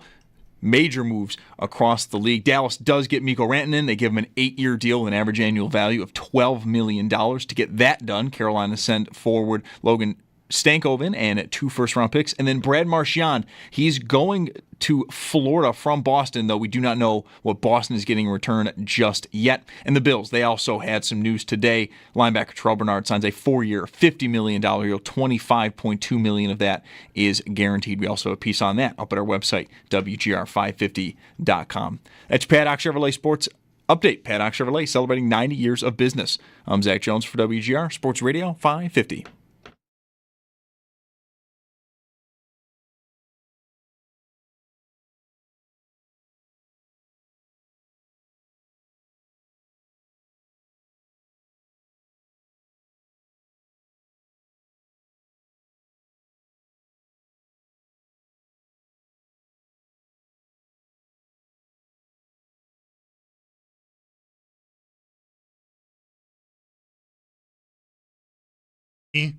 And I didn't realize that I was listening to just the song, and there was nobody saying, here's Paul Hamilton or anything, and that was my cue to start talking, and I thought you were telling me Paul was ready, but Paul's not ready, but Paul's going to be ready soon. Paul's had a couple of days, maybe even a whole week, planes, trains, and automobiles, but he was on the scene there. You just heard Kevin Adams, the GM of the Sabres, pouring over extensively the deadline moves and really kind of recapping the season to this point. 3 reporters there on the scene, our Paul Hamilton, one of them Mike Harrington of the Buffalo News, and Matthew Fairburn from The Athletic, the other guys whose voices you heard there, along with Kevin Adams. So we're going to get to Paul as soon as he's ready to join us here, hopefully during this segment.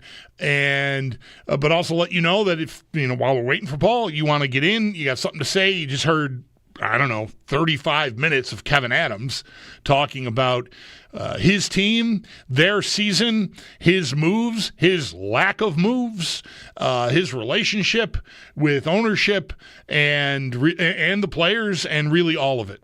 So there's been a lot that's happened here in the last 24 hours. We had the Greenway News contract extension yesterday. He's here for 2 more years. Jason Zucker is kind of getting lost in the shuffle here. Re-signed today for 2 more years. Under the $5 million mark he was making for this season, but 2 more years, I think $4.75 is the annual average value on the contract for him. Greenway's around $4 million a year for the for each of the 2 years. So those moves got made, but the big one is a core piece that was under contract and underperforming badly for 2 seasons running, and that is Dylan Cozens. He goes to Ottawa along with Dennis Gilbert and a 2nd-round pick, and in return the Sabres get a depth defenseman, Jacob Bernard. Where'd his name go? Jacob Bernard-Docker. Sorry, JBD. You heard Kevin Adams refer to him as. But the big piece, I'm burying the lead. I'm saving the best for last. Stairway to Heaven. Josh Norris is the big player coming back to the Sabres in this transaction today. A couple of other minor moves. We'll try to cover all of it with Paul Hamilton, who now joins us on the Western Hotline live from Florida. Paul, kudos to you and Harrington and Fairburn for going 35 minutes with the GM. That was well done. And I guess kudos to realize Adams how too. long it went. Adams too, for him standing there that long and talking with you guys. Yeah, he did. What do you think of the big move here, the Norris and Cousins deal? It comes with risk of injury, of course. This player Norris has had a lot of problems, specifically with his shoulder, one shoulder, 3 different surgeries on the same part of his body. But I said at the outset of the show today, Paul, and I don't even think it's really close. The Sabres got the better player. If both guys play 82 games or 70 games, I think Norris is going to be the better player. It's a question of whether he can play 70 games or even 82 games. He's never played more than 66 in a professional season. No, that's absolutely true. And, he's had 2 shoulder surgeries. You worry about that. And, they'll have to go from there. But I think it also is a trade for 2 players that probably could use a change of scenery. I think 2 very good players, but that, things just haven't gone well for them. Whether it's injury, whatever it's been for Dylan Cousins. And, Dylan Cousins, he wants to win. You know how he feels about the Buffalo Sabres and being a Buffalo Sabre and being part of the solution. And, you heard Kevin Adams say, and, I shook his hand earlier and wished him well. And, you could just tell it's like he was upset, not, because he wanted to be part of the solution. And this is the first time he's really had to become part of a business, and, it was hard on him. Yep. But, that's okay. I mean, that's the NHL. The NHL is a business. We all know it because we've been around it for so long. But, young players haven't necessarily experienced it like that. And, this is a tough day for him. It's a tough day for his teammates. And it was a tough day for Brady Tkachuk, if you saw that. I did, yes. Norris is an extremely good friend of his. I was going to mention that because... So it was a tough day all around for them. Yeah, I saw Tkachuk, and I didn't see this part of the clip or hear it myself, but I read that he went on to say that he feels badly for Cousins, that... Cousins is going to see him standing there being so emotional about Norris, and it's not a reflection on what he thinks of Cousins. It's just, his best friend on the team just got traded away, so he's emotional about it. But he had the presence of mind as the captain of that team and a leader on that team to at least try to let Cousins know, this isn't a reflection of how I really feel about you. It's just that my dude just got dealt, right?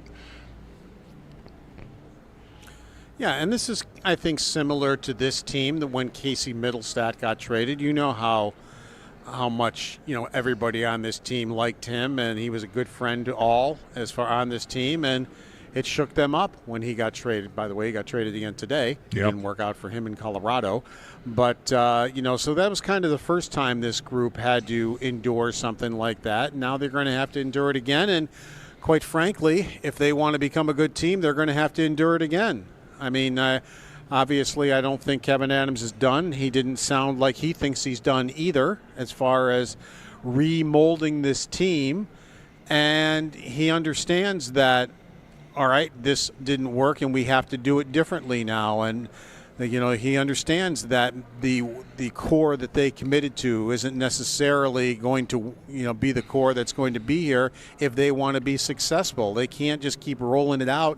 And rolling it out, and that means making tough decisions and making trades like this, and doing things like that, and not stopping. Now that's 2 trade deadlines in a row. He's made a hockey trade, and that's not something that's done quite often. But he can't just stand on that. It has to be more once the off season comes. You have to be very active. You have to understand who can we, if you're Kevin Adams, who can we keep.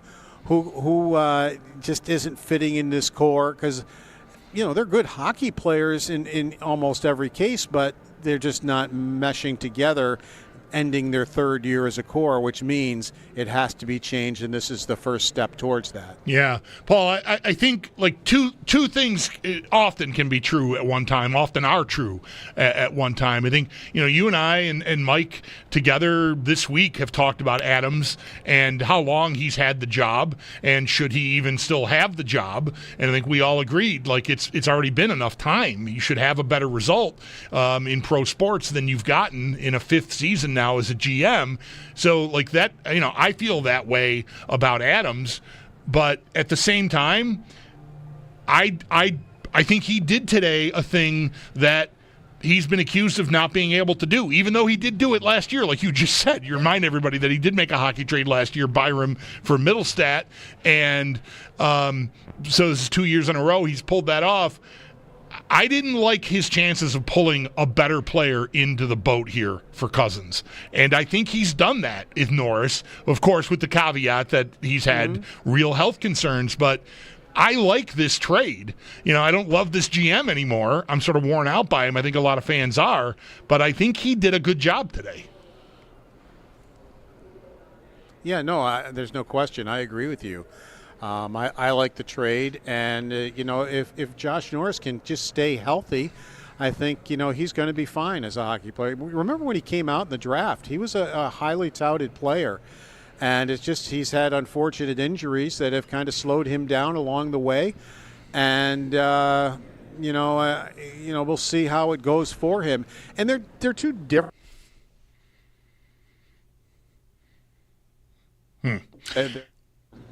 They're talented in different ways, I think I can put it. It's and you know what? Even if it doesn't work out, I don't think I would criticize it, because this is a trade where I think both players might be able to use a change of scenery and become the players that they had been before. So I think you've got to try things like this, and if they don't work out, then try it again a different way. I think this is a good first step. Yeah, I think like any trade you make is a bet, even if it's for picks. It's a long range bet. You get to pick that player, but any trade is a gamble, I think. And this, to me, is definitely one worth making. What's really interesting? I want to move on here while we've got you for a few more minutes, Paul, to talk about the other pieces and the other moves that were made today, and even maybe some bigger stuff around the league if we have time. What's interesting about Norris, looking back at him and his development, going back to the National Development Program, and even at the University of Michigan, this is not a guy that was a big scorer.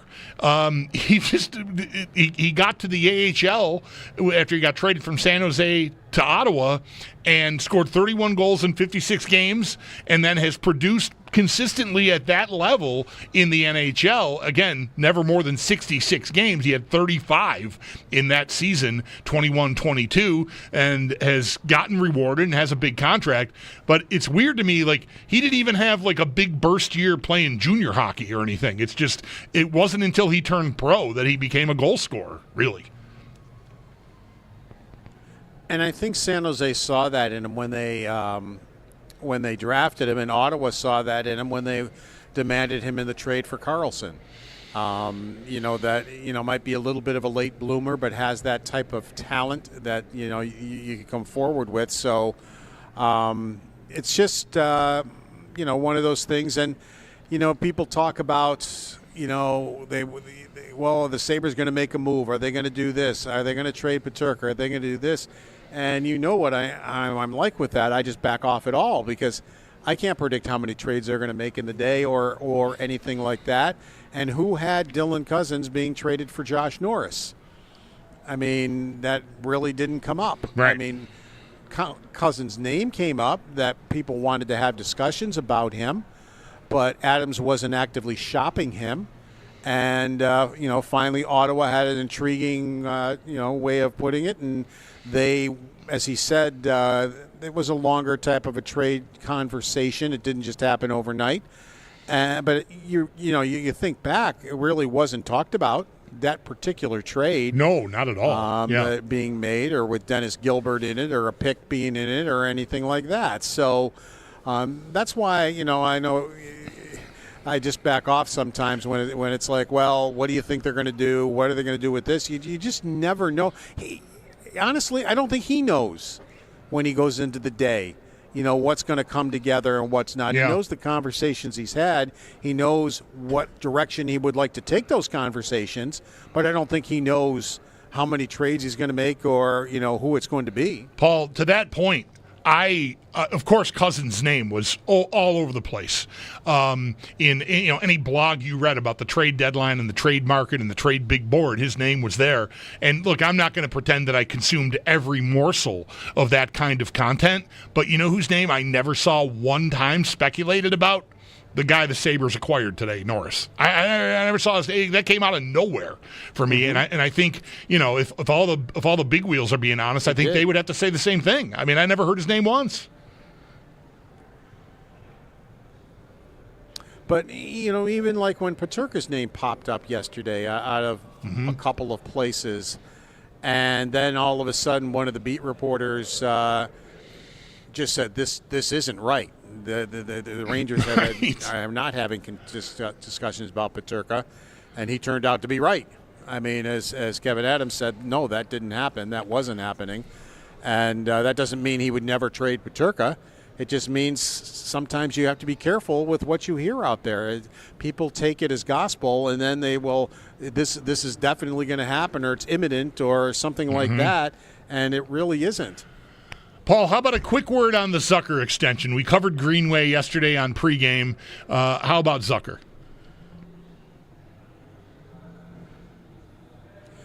I think that's a good thing. He got a 2-year deal. Remember the 1-year deal he had for $5 million. This is under $5 million, but he got a second year out of it. And I'm wondering, we'll get a chance to chat with him when we finally he gets back to practice and everything. But I wonder if maybe his agent told him, if you go to the market, maybe you're only going to get 1 year. Remember, I don't know if he had a lot of interest coming into this free agency, and maybe you'd get the $5 million, but you might be better off taking the guaranteed money for $4.75 at 2 years and getting the extra year out of it. Again, I'm just speculating here, but that might be something that he thought, that would be a better thing to get the extra money and the extra year on the contract. Have you had a chance to digest any of the other bigger news? I know you've been running around a lot here, but Marchand to Florida, Rantanen into Dallas, some very, very big name players moving to big time contenders who are loading up today. I think Rantanen will do better in Dallas than he did in Carolina. That Dallas team seems more to his talents, maybe to say.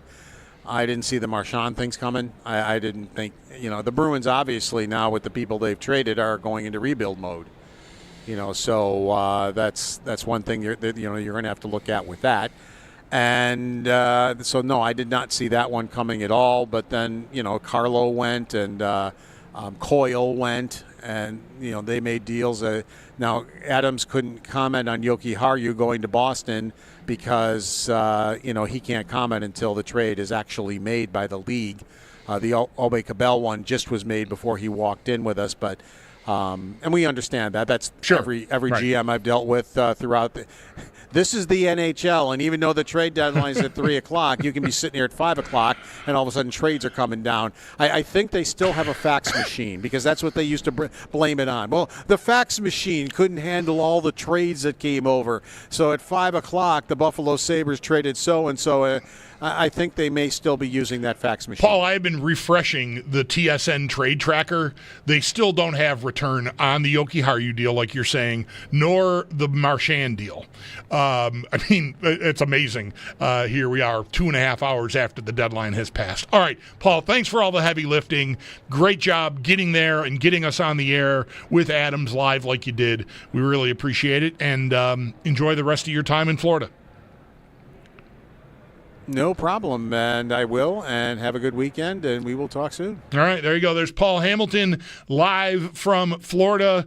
A lot of scrambling around for Paul. He had flight delays again today, but he got there and got what we needed from the Sabres general manager on a big trade deadline day. Paul's appearances always brought to you by Equitable Advisors. Planning for your future is about more than just money. Let Equitable be your guide. And by Raylax Honda, Raylax We got this. We have about a half an hour here, some spots to make up, but we got about a half an hour here if you want to get in, because we'll sail at the top of the hour on some. There was Bills news today too. I know, crazy, right? But 803-0550 if you want to comment on anything you heard from Adams, from Paul, from me, Chad DeDominicis, going back to the 4 o'clock hour. Anything you want, have at it. 803-0550 is the number. Mike is away today, along with Zach Jones. I am the Bulldog, and this is WGR.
Still waiting on a few trades to be confirmed. What we do know, though, from earlier today, Buffalo acquired forward Josh Norris and defenseman Jacob Bernard Docker from Ottawa for Dylan Cousins, Dennis Gilbert, and a second in 2026.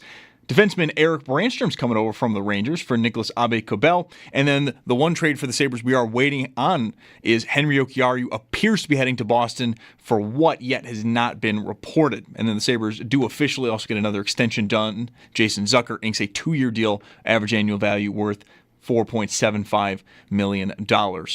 Some other major moves from today. Dallas gets Mikko Rantanen, 8-year deal, average annual value $12 million. They get that done by sending Carolina forward Logan Stankoven and 2 first-round picks. And then we are still waiting to see if Brad Marchand is, in fact, leaving Boston for Florida. All signs appear that he will. Just don't really know what's going in return for Marchand heading down south. And then the Bills, they get another extension done. Linebacker Terrell Bernard, 4-year, $50 million deal, $25.2 million guaranteed. And for more on that, do stay tuned. Coming up at 6 o'clock, Sal Capaccio will join the show. It's your Paddock Chevrolet Sports Headlines. Paddock Chevrolet celebrating 90 years of business. I'm Zach Jones for WGR Sports Radio 550.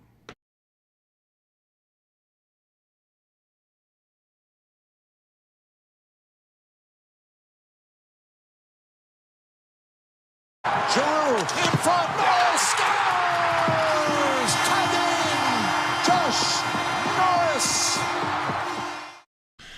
There's a highlight from the newest Sabre. He was acquired before Brandstrom and whatever. Anyway, that's Josh Norris. I don't need to be cute here. 803-0550. Time is tight. We've got commercials to make up, so I shouldn't be fiddling around here. Big day. Dylan Cousins on the move to Ottawa. Josh Norris, the key piece, coming back. Dennis Gilbert and a second-round pick going the other way as well. Jacob Bernard Docker also coming back to the Sabres in that trade. Frank is first up this segment. Frank, thank you for calling. You're on WGR. Hey, thanks for taking my call. I'm kind of conflicted about this. I knew he had to go, but man, after that Heritage Classic game, I thought Dylan Cousins cemented himself as a future Hall of Famer for us. It is what it is. I just want to ask you, in your opinion, do you think he was one of the players that they were trying to allude to that was basically taking nights off sometimes, and like some players just need to step up? That's all I have for today. Thanks for taking my call. All right, Frank. Appreciate you calling and listening. I don't know about taking nights off. I had a very in-depth conversation about him and what has gone wrong for him back in the first half of the show with Chad DeDominicis from Expected Buffalo. And Chad made a lot of sense that maybe we are talking about a guy that we know what the skill set is. He can move around the ice well. He's big enough. He seems to have a ton of heart. He just maybe doesn't see it as well as you need to. And that leads to some hesitation, some paralysis, if you will, on the ice, and he's just not quite as quick as he needs to be processing what's happening. I mean, that's as good a stab at it as I can make. I've often this year referred to him as the biggest mystery on the team.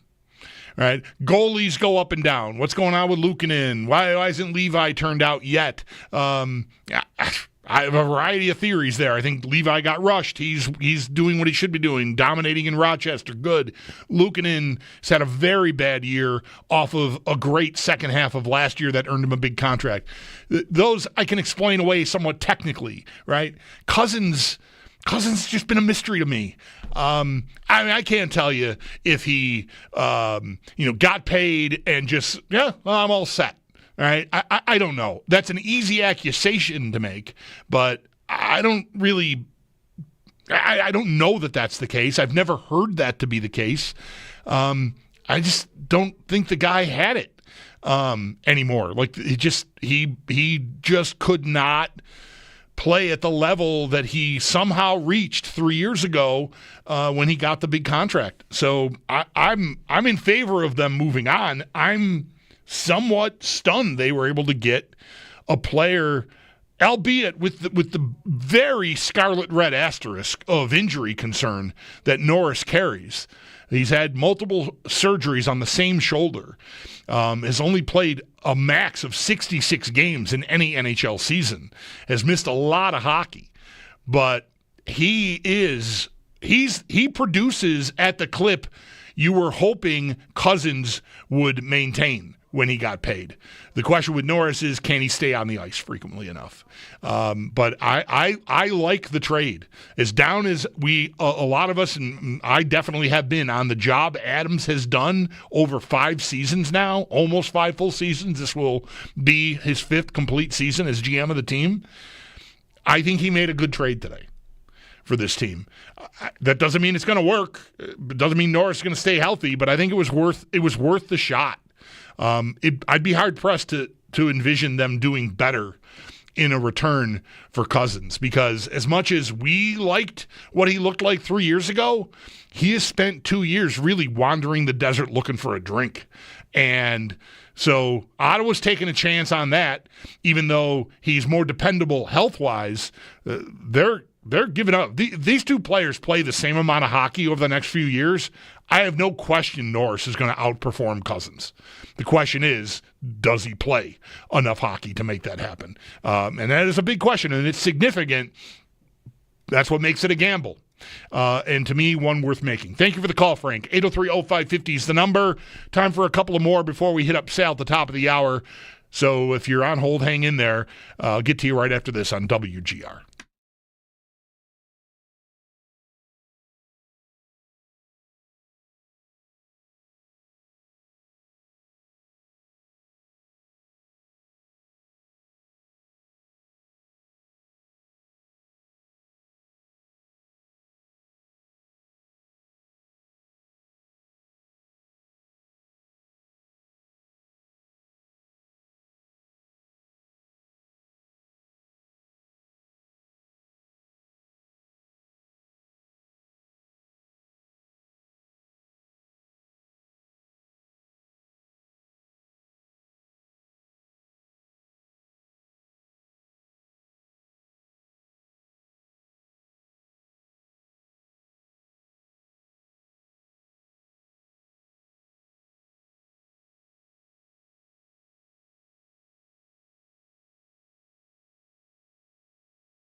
Thanks for hanging out here on a Friday. I am the Bulldog. Mike Schopp has had the day off today. Sabres made a big trade. Dylan Cousins to Ottawa. Josh Norris, the key piece, coming back. Some other minor trades, but that is the headliner of the day. Jimmy is up next. Hi, Jimmy. Thank you for calling. You're on WGR. Hey, Bulldog. What's up, man? How are you? I'm good. How are you? Good, dude. Long-time listener, man. First-time caller. Well, thank you. Had to call in. Absolutely love Dylan Cousins as a hockey player. 2022, amazing. That fight in 2023, though, man, I'll never forget that Garrett Hathaway just punched his face in, and Cousins was really never the same player after that. I hope he gets back to his form because I really like him as a player, but I think it was a good move by the Sabres today. Yeah, that has been a good line of demarcation. I did talk to Chad DeDominicis a couple of hours ago, Expected Buffalo, great Sabres-centric site, and he mentioned like that was early in the season, but Cousins' game was already in trouble. So I know, like I've said it too. I said it earlier today. I think I may have even said it to Chad. That fight like stripped him of his cloak of invincibility or something. Like he's just like and some of that can track, right? I mean, getting your ass kicked is not fun if no one's watching. It can be humbling. It can haunt you. If it happens in front of 18,000 people, emotionally, mentally, it maybe can really leave a mark. But And you've seen him try since, and it has not gone well. See last week in Carolina. I mean, oh my God. But I'd be surprised if that's actually what ruined him, in finger quotes, for the Sabres or his career in Buffalo. But I get why you would. I get why you would say it. Thank you for the call. We got to take a break. We'll get Sal Capaccio in here at the top of the hour. The Bills did make some news today with Terrell Bernard. They also have a big week coming up. Free agency begins Monday is the tampering period. Free agency, the new league year begins on Wednesday. So we'll squeeze Sal in here as well. Plus, I gotta give him some grief for turning me into a meme, which maybe that'll happen. There's certainly something out there now. There's an image of me out there on the interweb that is memeable. I can't wait to see all manner of things being stuffed into my giant mouth open. We'll take a time out. Sal Capaccio coming up after this on WGR.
3 hours after the deadline closed, we can officially say that all the Sabres moves they've made today are official. If you've missed them, here they are. They started the day by acquiring forward Josh Norris and defenseman Jacob Bernard Docker from Ottawa for Dylan Cousins, Dennis Gilbert, and a second in 2026. And then they continued on with some smaller moves. Defenseman Eric Brandstrom coming over from the Rangers for Nicholas Abe-Cabell. And then Henry Jokiharju, he's going to Boston for a 2026 fourth-round pick. And then the Sabres, they also got an extension done today. Jason Zucker inks a 2-year deal with an average annual value of $4.75 million. If you did miss anything from Sabres general manager Kevin Adams' end, or you want to hear more on the deals made today, we do have pieces up at our website, WGR550.com.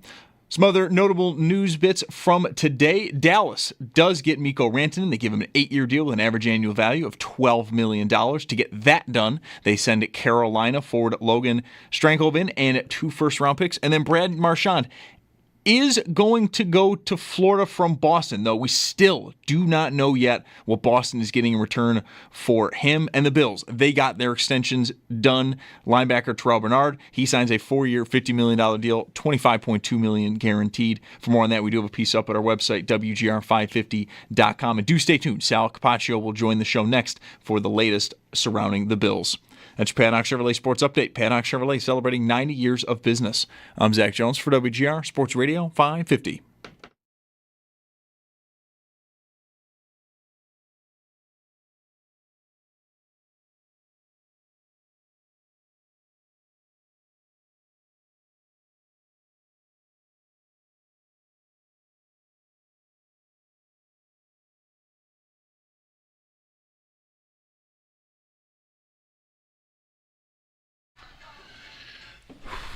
Sal has done me dirty.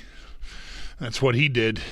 We'll get to him in a second here, waiting for him to get hooked up here. But, look, I'm going to complain about it, but I'm secretly going to love it. Sal grabbed – we're streaming the shows now. Have been for – it was late in the playoff season for the Bills, into January. We started streaming the shows on YouTube and something they call the Twitch. So that's out there. And Sal, what happened today is trade deadline, getting going here. Cousins for Josh Norris. Wow, big deal. Just getting my thoughts, on that out there on the air. And Zach raises his hand like, hey, what's news? Because I told him, we're going to start. And if something big happens, feel free to interrupt me. And so he does. And it's Brad Marchand to Florida. And my reaction is saved for all eternity. Because Sal put a screenshot of me, my mouth hanging open, like I'm just absolutely stunned, because that blew my mind. I mean, I meet me out tonight. I'm going to Town Ballroom to see Grosh and Uncle Ben's Remedy right from here. I'll talk to you about Brad Marchand going to Florida for an hour. I mean, I cannot believe that happened. So I was blown away when he told me that news, and well, I've got the look on my face to prove it. Is what ended up happening there. Big deal. Not the biggest deal of the day. The biggest deal of the day has to go to the Dallas Stars and the Carolina Hurricanes. Carolina traded for Mikko Rantanen much earlier in the season, thinking they could sign him to a contract extension. He was shook by the trade to begin with, and contract negotiations never really took hold there for Rantanen with the Carolina Hurricanes, so they ended up flipping him out to Dallas for Logan Stankoven, a really nice player. It was kind of a story in the playoffs last year for Dallas. A little guy, but really, really gritty, good offensive player, and 2 first-round picks. And Dallas has subsequently signed Rantanen to an 8-year, $12 million a year contract. So massive deal there. A lot of the contenders went really, really big here. Brock Nelson went to Colorado last night. You had the Leafs get Lawton from Philadelphia, and they also got Brandon Carlo, big defenseman from the Bruins. The Bruins are just selling. What a weird time to be alive with the Bruins bailing out. They're only a couple of points out of a playoff spot. Anyway, enough about that. We've only got less than 10 minutes with Sal here to go over the Bills news of the day and look ahead to the week that's coming with free agency, the tampering period Monday, and then free agency actually opening in the new league year on Wednesday. But Sal, this picture, the things people are going to do to me with this picture, I just, I love it, but oh my God, some liberties are likely to be taken. Yeah, I thought about that. I'm so sorry, but oh my God, it was amazing. I'm watching live. I love watching on YouTube now. It's just awesome because you can rewind. It's so easy. And I see you make this face, and I'm like, oh my God, that is amazing. So I said, I have to rewind, and I said, people have to see this. And then after I put it out, I realized, you know what? Maybe that wasn't the best idea, but holy heck, this is the business we've chosen. Well, thank you. I will pretend to give you grief and hate it. But, deep down inside, I'm going to love every second of it. So, Terrell Bernard. By the way, for me, too, fascinated. I was fascinated by the trade, too. For Marchand to go to Florida, I was the same way. When that happened today, I said, I tweeted, so fascinating. So I'm with you on it. Yeah. So Terrell Bernard, 2 down, I guess, a few to go for the Bills with contract extensions for guys that are eligible. Yeah, for sure. So, obviously, we already had the contract extension for Khalil Shakir. Terrell Bernard comes in today, so that's 2. You have 3 guys remaining that I think are very eligible, but also very much, talked about that could get extensions. James Cook, we know his situation, I think, would be the hardest because of his stance. Then you have Christian Benford, which I think the team would love to get done, but you just don't know where those numbers are. That's a premium position, obviously, cornerback and where that falls. And then you have Greg Rousseau. To me, Rousseau has always been the easiest if they really want to give him pretty big money. But that's the question. Do they want to do that? I would think they probably do. He's their guy. They drafted him, developed him. But the reason why it's the easiest is you could take his $13 million guarantee for his 5th-year option and basically shave probably $10 million off at least of, the salary cap this year. And I think that's going to happen, Bulldog. As I sit here today just poking around a little bit, I think eventually we're going to get to a Greg Rousseau extension sometime between now and next week. We'll see where it goes, but that could be percolating. So you have that, and of course, Terrell Bernard now locked up for 5 years, really. It's the same as Khalil Shakir. It's a 4-year extension, but really it doesn't kick in until next year. And I was stunned at the money because, $50 million, sticker price might look like, ooh, okay, 5th highest linebacker in the league at 12.5. No. It's $25 million guaranteed. I mean, that's really only $6 million per year if you only look at the guaranteed money. I think the Bills got a nice deal here for Terrell Bernard. Yeah, I agree. And this is a player that very quickly ascended, right? I mean, he spent his rookie year, and we were kind of curious about him. Athletic, small, okay, quite a change from what they had at middle linebacker when Tremaine Edmonds was patrolling that patch of grass for the Bills. And he was hurt that training camp. And like, oh my gosh, what are we going to do? What are we going to do? And then he, I think we discovered why the Bills had so much faith in him, because I think as soon as he got on the field, he became a player that could really be counted on, and really for more than just to hold down the fort. He has made big plays for this team. Yeah, for sure. It's really interesting. Everything you said is right. He's made splash plays, and I remember when he became the starting middle linebacker and Tremaine had left, and I remember going to OTAs that year, and I took a picture and I posted this, and it was Bernard and Milano and Taron Johnson all standing kind of next to each other doing some warm-ups. And someone replied, look at our new middle linebacker. He looks like a slot corner, like how small he was, right? And that was the concern. And that still is, I think, for a lot of people. He's undersized, but look, it's a trade-off. The Bills are undersized at certain positions because they want to have the athleticism. And Terrell Bernard certainly is athletic, and he can cover. He's obviously very physical. But no doubt, I understand when people say, well, he's a little bit more propensity to get hurt. Look, he rolled his ankle in a playoff game a couple years ago against the Steelers. He missed a couple games. He hurt his pec this year. He missed 4 games. Other than that, those are the only games he's missed his entire career. So he hasn't. He is a physical guy and an undersized body. But I think the trade-off is good for the Bills and how they want to run it. But that being said, he's next to Matt Milano as well. He's another guy that's made splash plays as well. And they're going to have to do something with Milano's contract, probably. They could let him play out his this year at the number. I don't know if that's livable for the Bills. So we'll see. You and I brought it up yesterday. You brought it up with me about Matt Milano and what they might want to do with him. I as I said here today, I am very much confident Matt Milano will be on the 2025 Buffalo Bills. They're not moving on from him, from everything that I know. The question is, I would believe that maybe something could be altered in his contract or whatever. Yeah. We'll see where that goes. But I'm confident that Matt Milano will be on the 2025 Buffalo Bills. It makes no sense for the Bills to move off him, especially prior to June 1, like this week, because they would literally save no money and take on a $17 million cap hit. Yeah. And if they waited till as a June 1st designation, they'd save $9 million, but they'd still take on a $6 million cap hit over the next 2 years. And you don't get that money until June 1st, as we have all come to learn. That's exactly. Yeah, I think some sort of a restructure, pay cut, something makes sense there. I hope he's amenable to that, because I do think he did. It took him a while, and really when he got back in the lineup, he still didn't look quite like himself, but they gave him the room to sort of work himself, I think, into Matt Milano game shape. And I think by the end of the year, the end of the playoffs, I think we had gotten there. Well, Sal, there is still going to be a lot of work to do for this team to get not just cap compliant, but get room to operate here and do business when the market opens on Wednesday. Last year, by this time, they had made a bunch of moves that freed up a bunch of money. A lot of cuts and all that kind of stuff. It's been kind of quiet on that front. We had the punter yesterday and these extensions for these guys, which are helpful with that in mind. But it would seem like they're going to have a pretty busy, 72 hours or so leading into Monday. Yeah, agreed on that. I know we only have a minute or two, but it just came to my mind. I wanted to ask you something back on the Terrell Bernard thing, and I want to just dollars for dollars, player for player. I mean, forget dollars. I mean, player for player. Forget the salary. Who would you rather have at middle linebacker, Terrell Bernard or Tremaine Edmonds?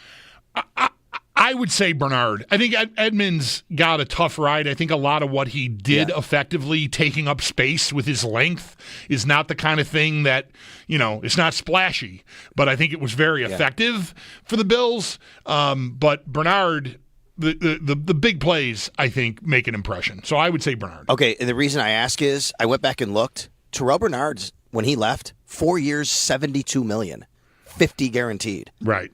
And we're talking about the guy they have now you'd rather have, and they just got him for half the price. I just want to put that in perspective for everybody. Right? He's getting it for up to $50 million, but $25 million guaranteed, which is half the price. So I just think that's just putting in perspective, everybody, Terrell Bernard's contract today. And by the way, I did not think they could shave anything off Khalil Shakir's cap number from over $3 million because it was that low. And they did because they added a void year to it. So I wouldn't be surprised if that happens for Bernard as well, and they add a void year, and Bernard could go from like 3.5 to 2 something, and then between him and Shakir, you're saving over $1 million in cap space, which gets us to what you just asked, which is how do you create that room? They still have to do that. So I would think, number one, let's see if anything happens with Matt Milano's contract. Don't know. They could just leave it as B, but I wouldn't be surprised if we hear something on that front. Number two, Von Miller's the big one that's hanging out there. What do they do with Von Miller? I think it's the same situation.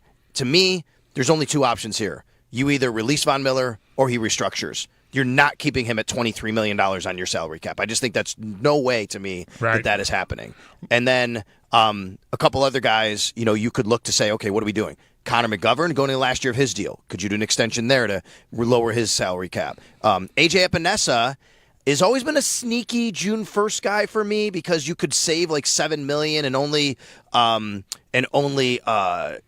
1.7, I think it is. But again, as you brought up, you don't get that money until June 1st. So there are things they have to do. And then, of course, there's Josh Allen. How much can you save with a Josh Allen restructure or even an extension? He's counting $44 million against the cap. He has 4 years left on this current deal. An extension for another 3-4 years. You add a couple void years onto that, and you could have, Josh Allen here. You could shave a lot off that salary cap money. For sure. We'll keep an eye on all of that as we head through the weekend and into what will surely be a busy week for the Bills. Sal, thanks a lot for this. Appreciate it, and thanks for ruining my life. You got it, buddy. I'm still with you. I'm shocked, too, but you got it. No problem. Thank you. It's our Sal Capaccio on the West Her Hotline. His appearances are brought to you by New York's only outlet liquor. When you need to stock up, it's the place to buy a case. What's your outlet? We will rebound back into hockey, get you Kevin Adams, a lengthy session with 3 reporters that were on hand in Florida. That is on the way next on WGR.